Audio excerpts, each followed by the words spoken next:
안녕하세요. 제가 아까 소개받은 마크 피터슨입니다. 와, 마크 피터슨. 저는 오늘 저 강의를 한국말로 할까요? 영어로 할까요? 한국말로 해주셔야 돼요. 일단 되도록이면 한국말로 좀 부탁드리겠습니다. 나는 영어도 편해요. 그렇지, 영어 그렇구나. 근데 오늘 저 일부러 정말 유창하시네요. 좋은 학생이 왔어서 한국말로 해야 되겠죠. 네, 반갑습니다. 네. 저는 저 미국 사람이고 원래 유타 사람이지만 한국에 65년도에 왔습니다. 65년도. 네. 내년이면은 환갑이요. 반갑. 네. 한국에 오는 온지? 와, 맞네. 한국에 온지. 환갑. 한국에 온지 환갑. 맞지. 또 내년은 나이가 내년이면은 팔순이에요. 팔순. 네. 네, 그래요. 네. 그러니까 한국을 한 60년 동안 공부해 왔다가 제 보는 한국 역사하고 여러분의 배운 역사하고 조금 다를 거예요. 네, 그러니까 일단 시작할까요? 네, 잠깐 시작 전에 네. 좀 궁금한 게 있습니다. 일단 thank you for coming. Thank you. 네. 근데 제가 잘못 들었지 모르겠지만 한국학 박사라고 지금 하셨잖아요. 네. 와. 하버드 대학교 박사 했습니다. 하버드에서 네. 심지어는. 하버드. 혹시 하버드 대학교 아신지 모르지만 뉴잉글랜드의 조그마한 학교입니다. 조그만 학교. 겸손하시기까지. 정성까지. 네. 궁금한 게 한국학을 전공하신 이유가 있을까요? 이유는 한국에 처음 올 때 선교 활동했어요. 선교 활동 하다가 끝나고 이 한국이라는 건 뭐냐 네. 알고 싶어서 좀 깊이 알고 싶어서 저 한국학 전공하기로 했죠. 네. 네. 그렇군요. 브리검용 대학에서 아시아 학부에서 또 한국어 가르쳤어요? 브리검용? 네. 거의 네. 농구 유명한 학교 아닙니까? 예, 농구하고 어떻게 축구하고. 농구부로 유명한 학교잖아요. 예, 예, 그래요. 네. 저 네. 스포츠를 워낙 좋아하다 보니까. 거기는 35년 가르쳤다가 네. 연령 퇴직은 없어요 우리가. 난 72세 때까지 가르쳤다가 네, 6년 전에 퇴직을 했고요. 네. 근데 저기 선생님 65년도에는 사실 우리나라가 되게 발전도 안 됐고 사실 뭐 네. 아무것도 없었는데 그때는 아주 말할 것도 없이 가난했어요.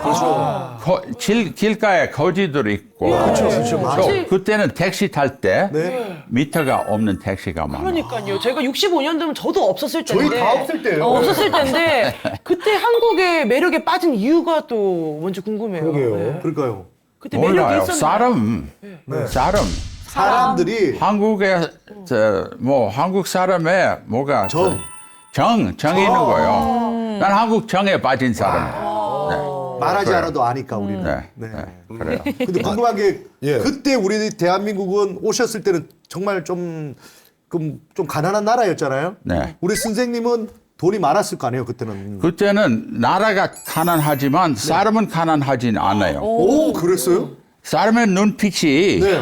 이거 당분간 잠시만 있는 것이다. 원래 훌륭한 나라인 줄 알고 또 훌륭한 나라를 만들려고 네. 또 제가 사람 만날 때마다 누구 만날 때마다 학생이면은 네. 뭘 공부해요? 경제학 공부해요. 뭐 이렇게 나라를 건설하려고 하는 거 보니까 보람 있는 나라야. 학생들이 네. 보람이 있는 나라. 그래서 이제 그 한국 사람들 눈빛에 이제 매력에 빠지셔가지고 한국을 이제 공부해야 되겠다. 네. 이렇게 이제 결심을 하셨는데 네. 한국학도 이제 뭐 여러 가지가 있을 거 아닙니까? 뭐 네. 저 문화도 있고 뭐 역사도 있고 뭐 언어도 전쟁사도 있고, 있고 뭐 많죠. 어떤 걸 전공을 주로 하셨어요? 저는 아주 처음서부터는 한국의 족보가 네. 뭐요? 재미있다고 생각했어요. 네. 또한 원래 나는 저 네, 한자. 한자는 매력이 있었어요. 한자. 한자가 어떤 건지 좀 제가 해석을 공부를 좀 했지요. 네, 그러니까 저 족보를서부터 시작하다가 역사에 들어갔다가 이렇게 공부해 왔습니다. 네. 좋습니다. 지금 우리 시청자분들이 보고도 지금 믿지 못할 지금 관객이라고 봐야 되나? 외국분이 한국학을 가르친다고 지금 네. 서 있는데 좀 늘 의심케 하고 있지만 오늘 네. 강연이 어떤 내용으로 해주실지 너무 기대가 됩니다. 맞아요. 네. 오늘 어떤 강연을 보여주실까요? 오늘 저 한국 역사 새로운 각도로 보자. 예. 제가 여러분의 배운 역사하고 제가 본 역사하고 좀 달라요. 그럴 수 있죠. 그러니까 제가 옳았다, 여러분 틀렸다 하는 거 아니고 제가 본 한국 역사를 좀 보여주려고 합니다. 네. 네. 그럴까요? 네, 좋습니다. Let's go! 개미고. 네, 새롭게 한국 역사를 좀 보자. 이것은 우물팍 개구리와 같은 거예요. 우물팍개구리. 우물 안 개구리 아니고 우물박. 박개구리. 우물팍에 그러니까 외국 사람으로 네. 한국 역사를 보는 것이다. 이겁니다. 첫 번째 질문. 네. 왜 여기 김, 김, 이, 팍 예. 많을까요? 진짜 많은 게 오늘 딱 이 자리에 그 세 분이 계십니다. 김이 많아요. 강 씨는 이씨. 6번째입니다. 강 씨는 강 여섯 씨는 여섯 번째. 번째예요? 네. 어. 김은 1번, 1번. 김이 1번. 이는 2번, 두 번째. 싸. 박은 3번. 박씨. 3번. 예. 네. 1, 2, 3. 그러니까 뭐야? 한국에 이 개미팍이라고 하면은 김이박. 나는 왜 그렇게 되는지 말을 못 들었습니다. 왜 말했지? 한국 사람은 당연하다고 네. 이거 공부하고 아니라고 안 하죠. 한국 같대요. 다만 남산에서 똘뱅이 던지면 개미팍 맞는다 하잖아요. 근데 그것은 왜 개미팍 맞는지 설명은 안 돼요. 네. 그러니까 그 설명을 좀 해봅시다. 예, 예, 예. 또한 두 번째 질문은 네. 어느 나라, 네. 이 지구에 어느 나라가 제일 긴 왕조가 갖고 있습니까? 일단 조선 시대에 어떨까요?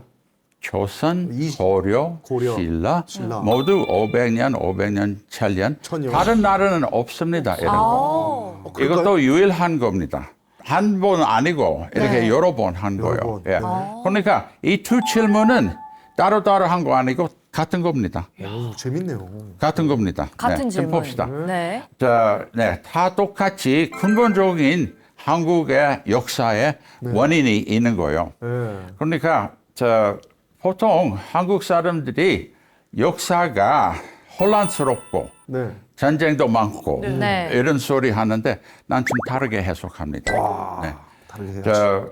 한국 사람은 왜 그렇게 나참하게 한국은 비참한 나라라고 생각하면 20세기 때문입니다. 20세기 20세기. 때문에. 20세기는 한국에는 아주 안 좋았어. 맞아요. 근데 그거 떠나서 한국 길게 본다면 아주 대단한 역사입니다. 네. 그러니까 역사이라는 거 무엇입니까? 이 질문이에요. 무엇입니까? 역사이라는 것이 역사 무엇일까요? 간단히 말하면은 우리가 어떻게 이렇게 됐을까? 지금. 이거 역사입니다. 그렇다면은 우리가 어떻게 됐을까 할 때는 65년도의 한국, 지금 24년도의 한국 네. 아주 천지 다르잖아요. 네. 완전 천지개벽. 그러니까 역사도 천지 다르게 해야 되는 거예요. 그러니까 65년도의 역사는 비참하고 슬픈 네. 역사인데 네. 24년도의 역사는 아주 자랑스럽고 훌륭한 역사로 새롭게 봐야 된다고 좀 생각합니다. 네. 네. 그러니까 왜 개미팍 많으냐? 네. 좀 해석 좀 해봅시다. 다른 나라는 개미팍처럼은 안 해요. 가끔 가다가 누가 한국에 김 많다, 미국에 스미스 많다. 스미스. 이거 천지차입니다. 스미스는 0.8%예요. 오. 김은 뭐요? 21%입니다. 11%. 네. 또한 일본에는 사또, 사또. 아니면 타나카 다나카. 많다고 하는데 다나카 한국에도 있어요. 1%, 1.5%예요. 네. 한국에 김 이팍처럼 하진 않아요. 또 인도에는 싱씨가 많지 않나요? 신시. 싱. 근데 2.7%밖에 안 돼요. 일본에는 가시가 제일 흔한데 3.5%예요. 또한 뮬러, 독일 가면은 뮬러가 스미스와 똑같이 미국 스미스와 똑같은데 0.8%예요. 뮬러 저 축구 선수 이름인데 뮬러. 예. 아주 뮬러 한 사람 많아요. 근데 0.8%밖에 안 됩니다. 네. 또 근데 중국은 조금 다르게 왕씨가 제일 많아요. 왕씨. 왕씨는 네. 7%. 왕. 리씨, 왕서방. 장씨는 거의 7%인데 중국의 세 개의 성씨를 합치면은 김씨. 김 안 되는 거예요. 안 되는. 아, 그러네. 네. 세계 합쳐도 명선이한테 안 되네. 그러니까. 그래요. 대단하네. 아, 참. SB. 그러니까 이거 왜 그렇게 되는 거예요? 한국은 아주 특수한 거예요. 또한 성씨가 한국에 많지는 않아요. 전통적으로 250개밖에 없어요. 250개밖에 없어요. 일본은 먼저 중국은 성씨는 4,000개 있습니다.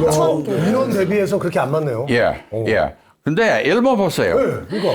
30만 개요. 그러니까 한국에 성씨가 하나 있으면은 일본에 1,200개입니다.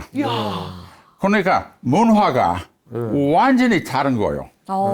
한국의 가족 제도가 그래서 제가 원래 족보 관계 재미가 있었잖아요. 했잖아요. 네. 한국의 가족 제도가 아주 유일해요. 네. 이런 거 다른 나라에 비해서. 그러니까 한국에 왜 이렇게 성씨가 많지 않을까? 또 왜 케미팍 많을까? 이것은 어떤 사람은 노비 때문이라고 해요. 노비 제도? 그렇지. 이 노비는 성은 없다가 모두 김 됐다. 아, 거짓말입니다. 아닙니다. 그거 아니에요? 그런 게 학설인 줄 주로 알았는데. 노비는 자기 주인 이름을 따라갔습니다. 그렇죠. 네. 성씨를 따라갔죠. 이거 보신다면은 이것 조금 애매한 거지만 이것은 첫 번째 급제자, 문과 급제자들의 오. 19번째 급제자들인데 거기 강씨도 있고 네. 거기서는 그때의 순서, 성씨의 순서하고 지금의 순서하고 똑같은 거예요. 거의 똑같은 거예요. 그래서 제일 오른쪽에 비교한다면은 1, 2, 3, 4 순서는 거의 비슷해요. 예. 그러니까 다시 말하면은 갑자기 20세기 와서 노비들 성을 가진다. 모두 김으로 한 거 아닙니다. 김씨가 원래 많아요. 원래 많아요. 원래 뭐. 원래 많아요. 네. 또 문과 급제자도 그렇고 많았고. 또한 실록에 나오는 사람들 제가 자주 보는데 실록에 제일 많이 나오는 것은 이씨입니다. 이씨. 왕가니까. 왕조니까 왕조. 둘째는 김씨예요. 셋째는 박씨예요. 박씨. 옛날과 똑같이 지금과 똑같은 순서입니다. 네. 그래요. 모두 노비로서 한 거 아니에요. 여기는 조금 더 큰 글로 보니까 네. 순서는 재미있는 게 최 씨는 문과 급제자는 9번째인데 네. 근데 지금 인구가 4번째예요. 그 말이 없네. 그러니까 왜 많으냐 하면은 그 최 SK 때문에 그런 거 씨들 아니에요? 노비를 잘 봐줬었어요. 예? 일부러 노비를 잘 봐주셨습니다. 노비들을 좀 네. 그러니까 어떤 사람은 주인이 싫어하고 네. 좋은 다른 이름을 따지려고 하면은 최 씨는 좋다 해요. 그래서 최씨 부자가 있잖아요. 네. 또 최 씨는 뭐 다 부자인데. 부자야? 최신 다 근데 부자예요? 최 씨는 노비를 유명하게 잘 봐주는 거예요. 네. 그러니까 다른 성씨도 윤씨, 조씨, 강씨, 강씨. 맞네요. 강씨는 문과 급제자는 그렇게 많지는 안 했는데 많이 올랐다. 노비들. 16번째인데 근데 인구로 많이 올랐어요. 어떻게? 그것도 강씨는 마음씨가 좋아서 오. 다른 사람은 노비가 주인을 싫어해서 강으로 옮기는 거, 죄로 옮기는 거. 그러니까 요새 한국에는 족보에 돈 주고 족보에 가입한다는 것은 거짓말입니다. 이름을 정할 때 보고를 해요. 내 이름은 뭐야? 이렇게 한 거예요. 나는 강입니다. 나는 김입니다. 이렇게 했었어요. 네. 오케이. 그러면 왜 한국에 이렇게 성씨가 숫자가 많지 않느냐 하면은 제가 미스 후지와라 얘기하겠습니다. 이게 뭐예요? 후지와라이라는 학생, 학생. 우리 학교에 오셨어요. 네. 일본. 또 이제 일본 이름이죠. 네. 잘 보셨네요. 후지와라. 네, 일본 유학생이에요. 우리 학교에 오셨는데 예. 제가 인사할 때 네. 이름은 뭐냐 했더니 후지와라이라고. 나는 후지와라 왕가입니다. 해안 시대 왕가입니다. 난 그렇게 말했어요. 네. 또 그 여자가 겸손하게 동양인 여자 내 이름을 아시니까 감사합니다. 이렇게 했는데 그 다음 순간에 아주 재미있는 말 했어요. 네, 우리가 많지는 않아요. 우리를 다 죽임을 당했습니다. 그것은 바로 다른 나라에 하는 방법입니다. 왕조가 무너질 때 왕가를 죽이는 것은 그렇죠. 원칙입니다. 네. 맞아요. 한국은 안 그래요. 우리는 살려줬다는 얘기네요. 네, 우리 한국은 살려준 거네요, 그러면. 살려주는 거예요. 근데 왕씨 가면 우리 고려 때 왕이잖아요. 네. 그 왕을 다 안으로 바꾸고 막 바꿨다던데. 네, 그런 말 있는데 이거 조금 더 종으로 복잡한 얘기예요. 복잡해요. 죄송합니다. 네, 나중에 얘기할게요. 그러니까 한국에는 왕조가 길었고 또 왕조가 넘어가는 것은 평화롭게 했었어요. 왕가를 죽이는 거 안 했어요. 근데 고려에서는 조선으로 옮길 때는 왕씨가 있었잖아요. 네. 많이 죽였다고 하는 소리인데 거짓말입니다. 아, 거짓말이요? 네. 원래는 저 왕씨를 몇 파, 네. 원나라하고 혼인한 파, 네. 몇 파를 죽였는데 네. 원래는 왕씨가 많지는 않았었습니다. 저기 조선시대에 제일 많은 급제자, 네. 저 문과 급제자는 전주이씨입니다. 전주시. 전주시. 800명이에요. 800명. 그런데 고려시대에 왕씨가 문과 급제한 자가 몇 사람인 줄 아시겠어요? 30명. 4명. 4명. 4명? 원래 왕씨가 고려 같은 길이에 결혼했어요. 네. 그래 번성을 못했었습니다. 그러니까 지금 왕씨가 많지 안 했다는 것은 죽임을 당한 거 아닙니다. 아. 네, 그렇게 알고 있었습니다. 네, 그렇게 알고 있죠? 네. 아닙니다. 잘못된 역사. 그러니까 왕조가 오래오래 가는 것은 저 7년, 500년 이렇게 길었는데 네. 저 이거 아시나 모르겠어요. 신라 시대는 992년인데 와. 네. 고려, 조선 합치면은 똑같은 992년입니다. 우와! 소름 돋아. 소름. 몰랐죠? 네. 이제는 외국 사람한테 한국 역사 배워야 아, 되죠. 이거 진짜 배워야 돼. 우와. 재밌죠? 네. 이것은 하늘에서 조종하는 거 어쩐지 좀 모르겠어요. 진짜 992년. 너무 재미가 있잖아요. 992. 네. 그러니까 길어요. 또 사실은 제 보기에는 고려 조선 왕조는 두 왕조가 아니고 하나입니다. 어? 제 생각에는 왕이만 바꾸는데 지배층은 똑같은 지배층이에요. 그렇죠, 뭐. 사실 고려에서 왔으니까. 그래요. 그러니까 한국의 왕조가 이렇게 길어요. 요약해서 저 짧은 거 없고 다만 발해는 300년 못했어. 발해가 예. 예, 발해는 조금 짧았어요. 짧아도 300년 돼요. 근데 다른 뭐 저기 저 가야 보세요. 가야는 작은 가야. 나라인데. 왕가 가야 뭐? 저 왕조. 가야 출신입니다. 김해. 김해 김씨. 네, 김해. 네, 가야. 아니요, 광산 김씨인데 김해, 고향이 김해예요. 고향이 김해예요. 김해예요. 가야. 제가 진짜 네. 가야입니다. 금강 합천 가야. 사람. 예. 합천. 합천은 가야. 합천이시. 우리도 가야. 예. 아, 가야. 우리 가야. 나는 네, 가야. 박씨도 그 같은 지방이에요. 아, 같은 집안이에요. 나갔다니까. 밀양 박 합천하고 가까워요. 박혁거세랑 이제 직관적으로 연결이 돼 있거든요. 저는. 그래서 박혁거세. 예. 박혁거세 후손. 다른 나라의 왕조가 어떻게 되는 거예요? 일본에는 500년짜리 있습니까? 없어요. 없어요. 없단 게. 없답게. 저기 중국은 저 있네요, 700. 길곳은 샹하고 좋은데 근데 신화가 있어서 좀 확실한 거 아닙니다. 지나구나. 근데 중국의 왕조가 재미있는 게 진나라 진나라. 15년밖에 안 됐고 네, 맞아. 진시황이. 스웨이 나라 여러분 말로 수나라. 우리 고구려한테 망했던 네. 그 두 나라는 아주 짧았어요. 수나라 잘랐구나. 영국, 독일, 프랑스 보면은 길고 긴 왕조는 없습니다. 한국은 유일하게 이렇게 길어요. 아토만 엠파이어는 한 600년짜리 하나 있고 또 비잔틴 엠파이어 조금 길었고 비잔틴. 로마 엠파이어 한 400~500년도 했고 했지만 이렇게 계속 길고 긴 왕조는 없는 나라가 한국밖에 없습니다. 아, 우리 한국, 대한민국. 네, 박수. 무슨 일이지? 근데 이유가 있죠. 이유가 있습니다. 왜요? 이유를 설명합시다. 네. 예, 이렇게 그 왕조가 길었다는 것이 in English, I like to say, Korea is the only adult in the room. 그 방에 다 애기예요. 성인이 하나밖에 없어요. 한국. 네. 무슨 또한 뜻이에요? 한국에는 짧은 왕조가 없어요. 실패한 왕조가 없습니다. 네. 이것은 대단한 말씀입니다. 왜냐하면 왕조가 하나 시작하면 500년입니다. 뭐 시작하면 그래야 되는. 네, 시작하면 되는 거예요. 이것은 뭐예요? 오늘 시험한다면은 시험의 답변이 시험의 답변. 안정하고 평화롭다 하는 소리입니다.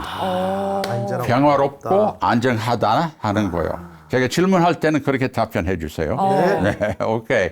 그러면 첫 번째 길고 긴 왕조, 두 번째 왕조 넘어가는 것은 평화스러웠다고 평화롭다. 합니다. 이것을 알기 위해서 제가 질문 하나 할게요. 이것은 어려운 질문인데 삼국시대 있잖아요. 삼국시대는 몇 개국이 있었습니까?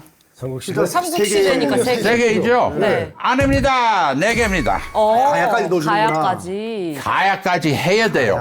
가야는 대단히 중요합니다.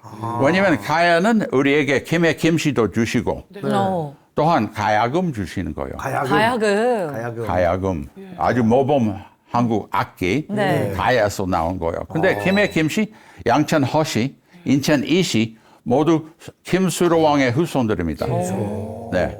그러니까 가야를 무시하면 안 되고 또한 재미있는 게 삼국사기 본다면은 김춘추, 김유신 나오잖아요. 네. 김춘추는 구 김씨라고 해요. 올드 김씨. 네, 저 경주 김씨, 오래된 김씨. 네. 또한 신 김씨는 김유신은 신 김씨라면은 가야 김씨입니다. 가야 김씨. 그러니까 신라 입장에는 신라는 오래됐고 가야는 신입생이에요. 네, 맞아요. 네, 흡수했으니까. 근데 흡수한 거요.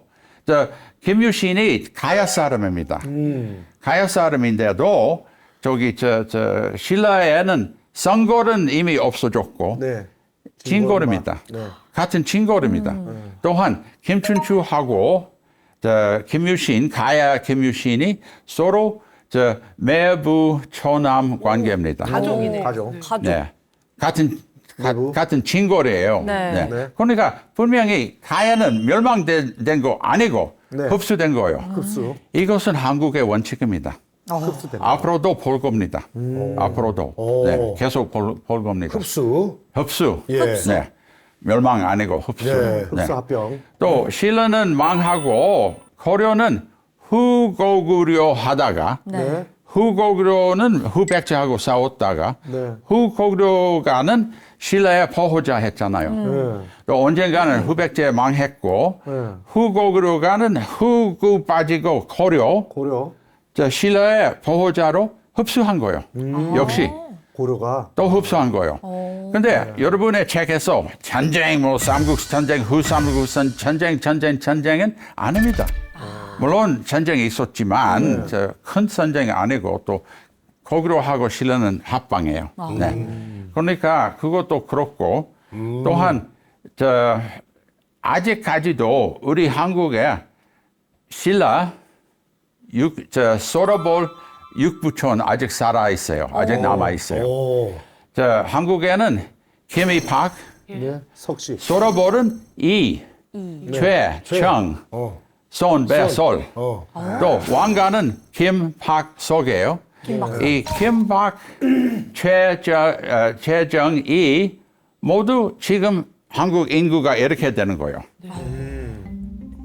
김은 21%, 이는 15%, 박은 8.5%, 예. 9%, 9%. 최는 정은 5%예요. 모두 합치면은 55%예요. 다섯 성씨만 해도. 그러니까 이유 있어요. 저 소라볼은 멸망 안 했고 네. 계속 살아 있는 거예요. 지금도 살아 있는 거예요. 그러니까 평화롭게 왕조가 넘어가는 거예요. 저 고려에서는 조선도 그래요. 이성계씨가 어디 저 위화도 갔다가 이거 안 되겠다 해서 들어왔잖아요. 네. 개성에 정권 잡았을 때 왕조가 무너지고 또 새로운 왕조가 생길 때는 다른 나라는 수십 년 싸워요. 몇 년간 싸워요. 근데 이성계 씨가 개성에 와서 정권 잡았을 때 하루 오후. 하루 만에. 네. 그러니까 이성계 씨는 고려의 지배층이에요. 역시. 원래. 또 고려의 지배층이 모두 조선의 지배층 되는 거예요. 네. 그래서 아까 똑같은 왕조이라고 했었어요. 왕가만 바꿔서 다른 지배층은 다 똑같대요. 그러니까 제가 아까 질문의 답변이 평화롭고 안전하다는 소리. 네. 네. 이거 왜 그럴까? 네. 평화롭고 안전한 안전해서. 것이다. 네. 그거 그랬고. 또 세 번째, 네 번째는 여러분하고 싸우실 거예요. 여러분 잘 배우셨어요. 저 침략 많이 당했다고. 내 보기엔 안 그래요. 그렇지. 저는 내 진짜 보기에는 20세기 입장에 네. 한국은 피해자의 정신으로 그때는 피해자예요. 일본한테. 또 나라가 분단도 됐고 여러 나라는 전쟁도 미국도 왔고 뭐 이렇게 한데 혼란스러워요. 그 이전에는 별로 그렇진 않아요. 이전에는. 맞아요. 아주 평화롭고 안정한 나라예요. 그러니까 침략이 많지는 않다고 봅니다. 또한 한국은 다른 나라를 침략은 안 했었어요. 이거 자랑스러운 거예요. 우리 착해요. 네, 착해요. 지금 10대 강국 중에 네. 유일하게 식민지 안 하고 10등 안에 든 나라가 대한민국밖에 없습니다. 네, 맞아요. 우리는 그런 적이 맞아요. 없죠. 아주 대단한 거예요. 네. 제가 어느 때 가끔 한국 사람 앞에서 다른 나라를 침략 안 했다 할 때는 어떤 사람 어깨를 내리고 네, 우리 너무 불쌍해서 다른 나라를 침략 못했다. 이거 안 되는 거예요. 이거 자랑스러운 거예요. 자랑스럽게. 또한 우리한테 침략이 많지 않다는 것이 그것 좀 해석해 봅시다. 제 보기에는 침략이 큰 침략, 그러니까 신라 통일 때부터 20세기 때까지 네. 그 1500년 사이에 예. 큰 침략이 2개밖에 없다고 주장합니다. 고려시대 몽고, 고려시대 몽고. 또 임진왜란. 네. 임진왜란 아주 큰 침략이에요. 맞아요. 세계상에 그때의 제일 큰 침략이었습니다. 예. 제일 많은 사람 200만 명, 400만 명 정도 죽었는데 너무 많이 죽었어요. 저기 아주 큰 거요. 근데 제가 2개밖에 없다고 하면은 사람이 아이고 만주 병자호란, 정병호란도 있잖아요. 제 보기에는 사소한 일이라고 생각해요. 왜냐하면 왕이 항복해 가지고 떠났습니다. 왔다 갔죠. 또 왕이 몰래 명나라하고 이렇게 북벌하자 할 때는 두 번째 병자호란에 오셨습니다. 그러니까 제 보기에는 이것은 일본하고 비교할 수 없습니다. 근데 한국서는 20세기 때문에 침략이 많다 이런 사고방식인데 900개 침략이 있다고 하는 것이 너무한 거예요. 사실은 안 해요. 외적들 배 타고 바닷가에 한 마을에 돼지를 한 마리 훔쳐하고 쌀 한 까마 훔쳐하고 이쁜 아가씨를 납치해도 이것은 침략은 아닙니다. 이거 외적입니다. 외적. 네. 그러니까 침략이 많다 하는 것보다도 침략이 적다고 많지 않다고 좀 생각하면은 좋을 거예요. 또 아까 박 선생님이 말했는데 유럽에 더 심하죠. 아주 많아요. 서로 침략하다는 거. 네. 그런데 미국하고, 미국도 그렇고, 미국도 전쟁이 많아요. 유럽에도 아주 전쟁이 많아요. 100년 전쟁, 30년 전쟁, 이런 거예요. 한국에 전쟁이 있으면은 끝나요. 평화롭고 또 넘어간 거예요. 이것 재미있는 거예요.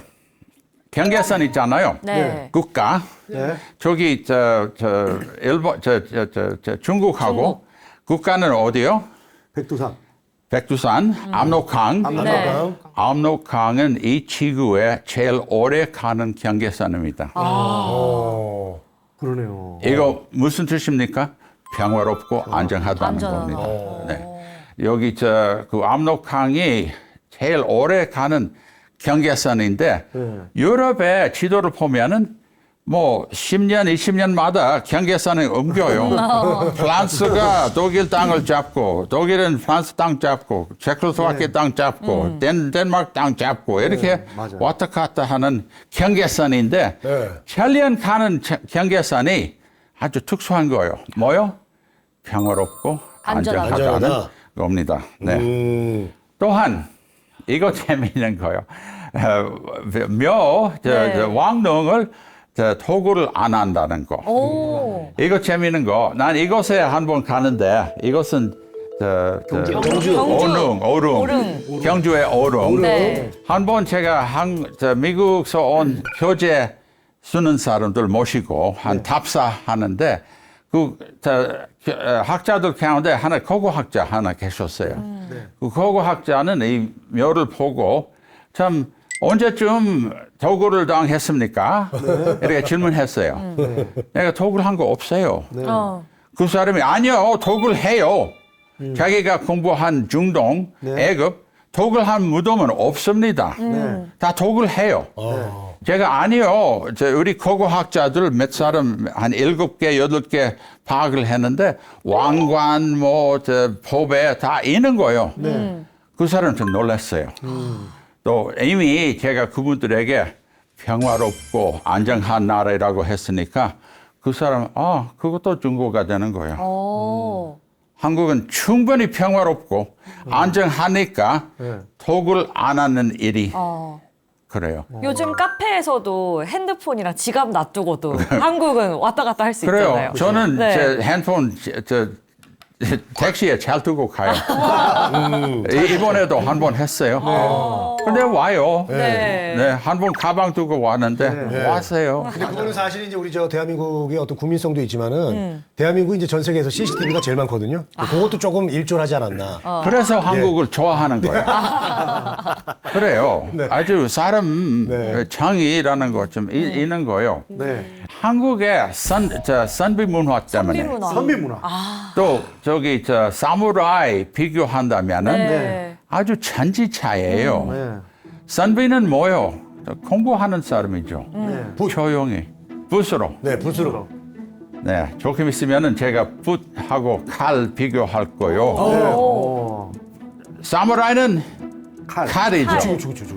선비는 붓이고 어느 것도 강해요? 붓. 붓. 칼은 잠깐만 강한데 잠깐은 강해. 20세기에는 일본은 한국을 잡아먹었어. 네. 칼로. 예. 근데 지금은 어느 나라도 강합니까? 한국. 금년서부터 예. 아니 작년서부터 수입 한국의 수입이 일본보다도 높았어요. 35도, 35불. 그러니까 한국은 붓으로 네. 사는 사람이 또 강하다고 생각해요. 그러니까 어느 나라가 선비가 있는 나라는 평화롭고 안정한 나라다. 네. 또한 정부, 중앙정부. 네. 한국은 중앙정부는 고려 시작하자마자 한 100년 정도 중앙정부 했어요. 네. 그 앞서서는 봉건주의. 봉건주의. 근데 한국은 봉건주의는 7년 전에 벗어났어요. 근데 일본은 20세기까지 봉건주의 하면서 우리가 강하다 해요. 일본 네. 사람이.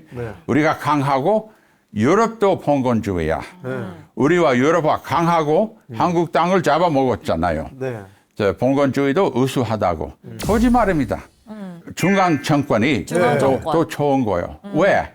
중앙 정권에서 사람을 뽑을 때 시험으로, 그렇죠. 붓으로 붓으로 뽑죠. 누가 붓을 잘 쓰는 사람, 칼 잘 쓰는 사람 안 해요. 안 뽑았어. 그러니까 이것도 한국은 평화롭고 안정한 나라이라 생각해요. 또 시험은 문과 시험 있고 문과 시험도 문과 있고 시험. 잡과 시험도 있고 잡과는 의학, 메디슨, 법학, 계산, 상업. 회계. 장애식. 회계, 또 화학, 그것은 전지하고 풍수, 풍수지리, 풍수. 또한 번역. 번역. 이 5개 잡과 시험들 있었습니다. 네. 그러니까 한국은 중앙 정권에 사람을 뽑을 때 칼 잘 쓰는 거 아니고, 일본에서는 사람을 뽑을 때 자기가 뽑아요, 칼로. 이렇게 사무라이, 다이묘, 또 쇼군, 모두 칼로 한 거예요. 한국에는 모두 붓으로 한 거예요. 네. 평화롭고 안정한 나라다. 펜이 강하다. 펜이 칼보다 강하다. 펜이 칼보다 강하다. 한국의 붓은 칼보다 강하다. 네, 맞아요. The pen is mightier than the sword. 맞죠? 네. 예. 그러니까 제 희망이 앞으로 제 희망이 한국에 누가 아이고 김씨가 많다, 박씨가 많다, 이씨가 많다 할 때는 한국 사람 여러분 답변이 네 평화로운 나라니까 우리가 왕가입니다. 케미팍 왕가입니다. 우리나라는 왕가를 죽이지는 않았던 나라입니다. 평화로운 나라이라 이렇게 답변합니다. 네. 그러나 그 붓의 기록, what's the legacy of the brush is more powerful than the pen, than the sword. 그것은 뭐냐면은 한국의 문맹률이 제일 높잖아요. 또한 네. 네.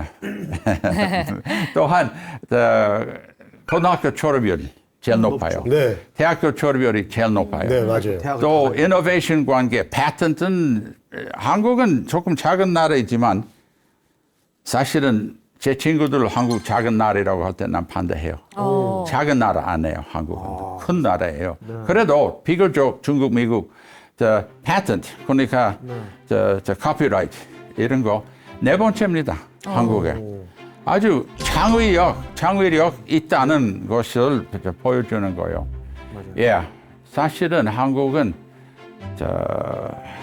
학술의 전통, 또한 펜은 칼보다도 강한 평화롭고 안정한 나라다. 이렇게 판단합니다. 네. 저기 다음 주에 제가 다시 오기로 합니다. 네. 다음 주에는 유교 관계 얘기할 거예요. 유교. 유교 관계는 이 여자를 어떻게 되는가를 조금 제 입장으로 설명하겠습니다. 네. 좋습니다, 좋습니다. 네, 그래요. 오늘 강연 덕분에 그동안 우리가 몰랐던 그런 새로운 사실들에 대해서 새로운 시각으로 많이 알게 된 것 같아서 너무 유익한 시간이었습니다. 네, 저희는 다음 이 시간에 교수님과 함께 다시 알찬 강연으로 찾아뵙겠습니다. 함께 해주신 여러분 고맙습니다. 다음 이 시간에 또 만나요. 안녕하세요. 반갑습니다. 이계호 교수입니다. 그래서 이제 우리가 지난 시간에 이제 물에 대한 기본에 대해서 우리 너무 소홀히 했던, 그죠? 그 부분을 좀 알아보는 시간이었습니다. 그죠? 네. 네, 선생님. 근데 아까 좀 전에 내가 먹는 것이 곧 나다. 이런 얘기를 저희가 나눴거든요. 네. 그 말에 선생님은 동의하시나요? 저는 100% 동의합니다. 100%까지. 네. 왜냐면요. 사람을 먹는 음식에 따라서 그 사람의 운명이 바뀐다. 이게 요즘 후성 유전학이라는 과학입니다. 과학이요? 예, 왜냐면은 부모로부터 물려받은 유전자에 의해서 내 운명이 결정된다. 그걸 유전학이라 그래요. 그 연구를 많이 했잖아요. 근데 일란성 쌍둥이는 유전자가 똑같아요. 요즘은 유전자 검사를 해보게 되면 이 사람이 나중에 당뇨에 걸릴 사람인지 아닌지를 알 수 있거든요. 근데 당뇨에 걸리는 유전자를 갖고 있는데 60살이 되었을 때 형은 당뇨에 걸렸는데 동생은 당뇨에 안 걸린 거죠.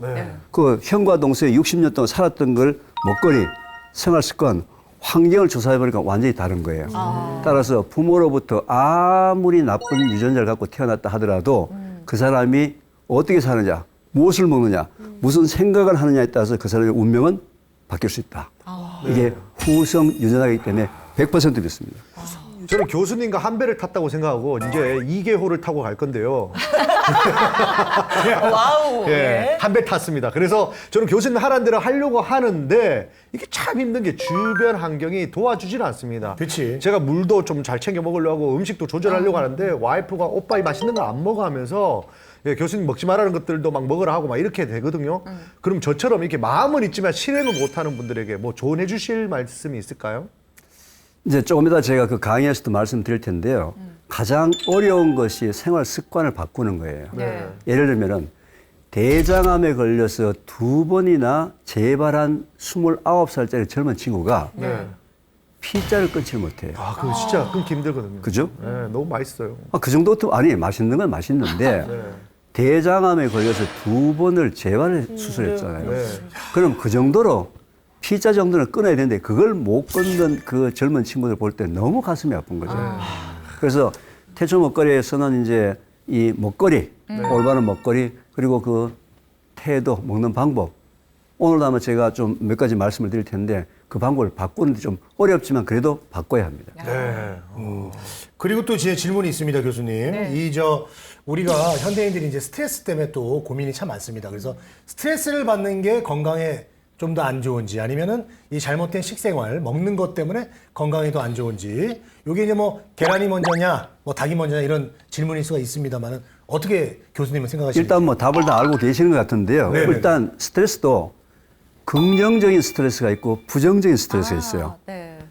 긍정적인 스트레스는 이런 거죠. 어느 카페, 커피숍에 맞선을 보러 갑니다. 네. 그럼 막 가슴도 콩글콩글 뛰고 손에 땀도 나고 뭐요? 그죠? 그걸 긴장돼. 유 스트레스라고 얘기해요. 유 스트레스. 유. 오. EU. 네. 유 스트레스. 그건 오. 긍정적인 스트레스예요. 근데 똑같은 커피숍에 빚쟁이를 만나러 갑니다.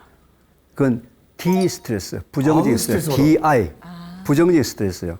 근데 사람은 긍정적인 스트레스도 좀 받아야 되고 부정적인 스트레스 좀 받아야 되는데 문제는 우리나라 사람들이 받고 있는 거의 99%의 스트레스가 바로 이 부정적인 스트레스라는 거예요. 그래서 부정적인 스트레스를 받게 되면요. 일단 우리 인체 내에서 면역력 저하가 급격하게 발생이 됩니다. 네. 스트레스도 전 세계에서 아마 스트레스를 가장 많이 받는 나라 중에 하나가 아닐까. 그게 우리 건강에 해를 끼치는 건데 그것도 역시 급격한 경제 발전에서 일어나는 아픔, 시행착오. 그것도 고쳐야 합니다. 네. 교수님께서는 태초 먹거리 학교를 통해서 많은 분들에게 건강에 대해서 좋은 식습관에 대해서 알려주고 계시잖아요. 그 학교에서 수업을 들으신 분들이 이제 식습관을 개선해서 이 삶을 변화시켰다 하는 그런 사람들도 있었나요? 굉장히 많죠. 제가 벌써 이걸 14년째 하고 있으니까요. 오. 간단하게 물을 안 먹어서 온갖 증상이 나타나는 것을 치료하려고 용하다는 것을 다 다닌 거죠. 네. 근데 그분이 제 물 강의를 듣고 원인이 치료되니까 하루아침에 증상이 없어진 거죠. 그죠? 그런 분들. 또는, 이제 암 환우분들도 병원에서 이제 표준치료를 마치고 난 다음에 집에 돌아오게 되면 우리나라만큼 특효약과 비법이 많은 나라가 없어요. 그 특효가 비법을 찾아다닌다고 그냥 헤매고 다니신 분들 중에서 제가 이제 좀 설득을 시켜서 당신이 발병되게 된 원인, 삶 속에서 최소한 5년, 10년, 15년 이상 계속 반복되는 것을 찾아서 그걸 회복해, 그걸 제거하는 새로운 삶을 살아야 된다 해서 참 새로운 삶을 살고 있는 암 환우분들 참 많으세요. 너무 감사한 거죠. 그죠? 지금 현재보다는 더 나빠지지 않게 이렇게 잘 살고 계시니까 그런 걸 볼 때마다 좀 감사한 마음이 있죠. 그렇군요. 그렇게 삶의 방향성이라든지 건강이 개선되는 분들이 저희 시청자들 중에서도 많이 나왔으면 하는 바람인데요. 오늘 강의 그러면은 어떻게 진행해 주실 건가요? 오늘 강의는 좀 핵폭탄 같은 그 정도로 아마 여러분들한테 충격을 주는 충격적인. 오. 물 먹이도 벌써 충격을 먹었는데 네, 그렇죠. 더 큰 충격이 있군요.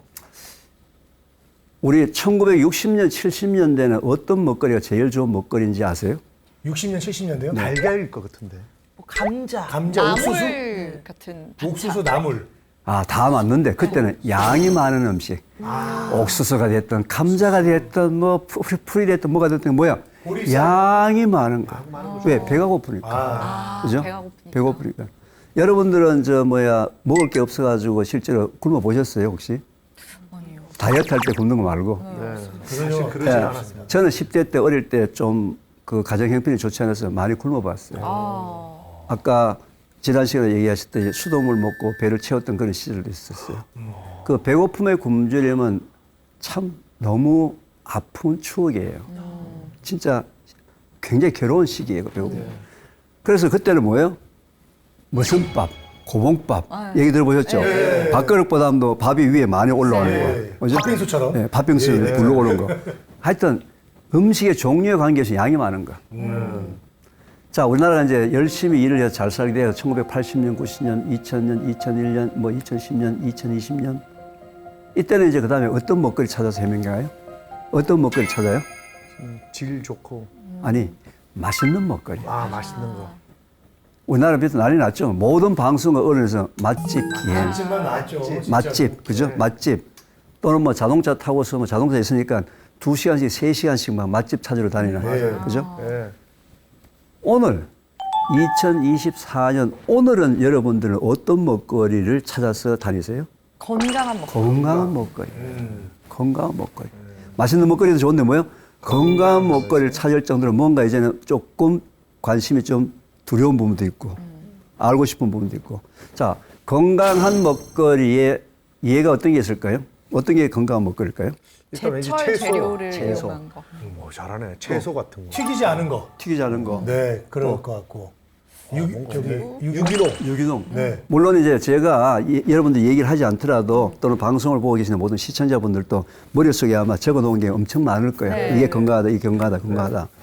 자, 현미가 건강한 음식입니까? 아닙니까? 그렇게 그렇습니다. 현미는 과학적으로 확실하게 100% 건강한 음식이에요. 예, 현미가요? 왜냐면은 현미를 깎게 되면 백미가 나오죠. 네. 현미를 영양학적 분석해 보면 100이에요. 백미는 5밖에 안 돼요. 95를 깎아냈어요. 95. 95라는 영양 성분을 깎아냈다고.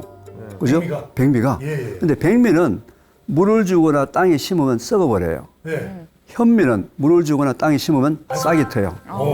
싹이 난다고. 싹이 나오는 게 뭐예요? 그게 뭐죠? 뭐, 그죠? 모내기 하는 뭐. 네네네.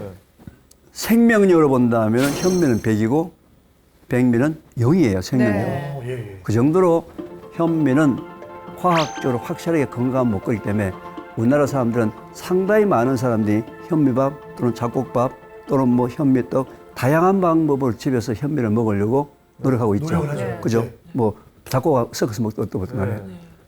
우리 네 분을 포함해서 우리 방송을 보시는 시청자분들 중에서 나는 현미를 지금 현재 조금이라도 먹고 있다 손 한번 들어봐주시죠. 조금이라도 먹고 있다. 현미를. 가끔. 네. 가끔이라도 일주일에 한 먹고. 번씩. 밥 먹을 때 항상 현미. 항상 또 네. 가끔이라도 저는 몇 일주일에 번 한 번. 먹어봤는데 꺼끌꺼끌해서 그냥 백미를 현미 고집합니다. 뭐 주면은 먹는데 굳이 찾아 먹지는 찾아먹지 않아요. 않고요. 어머님이 근데 강제로 주세요. 글쎄요. 하여튼 뭐 상당히 아마 시청자분들도 굉장히 손드신 분이 많으실 거예요. 그죠? 상당히 많은 사람이 현재 현미를 먹고 있어요. 네. 현미를 먹구나. 그렇죠? 근데 어떡하죠? 네? 그 현미가 독입니다. 잠깐만요. 됐어, 나 안 먹었는데. 아싸.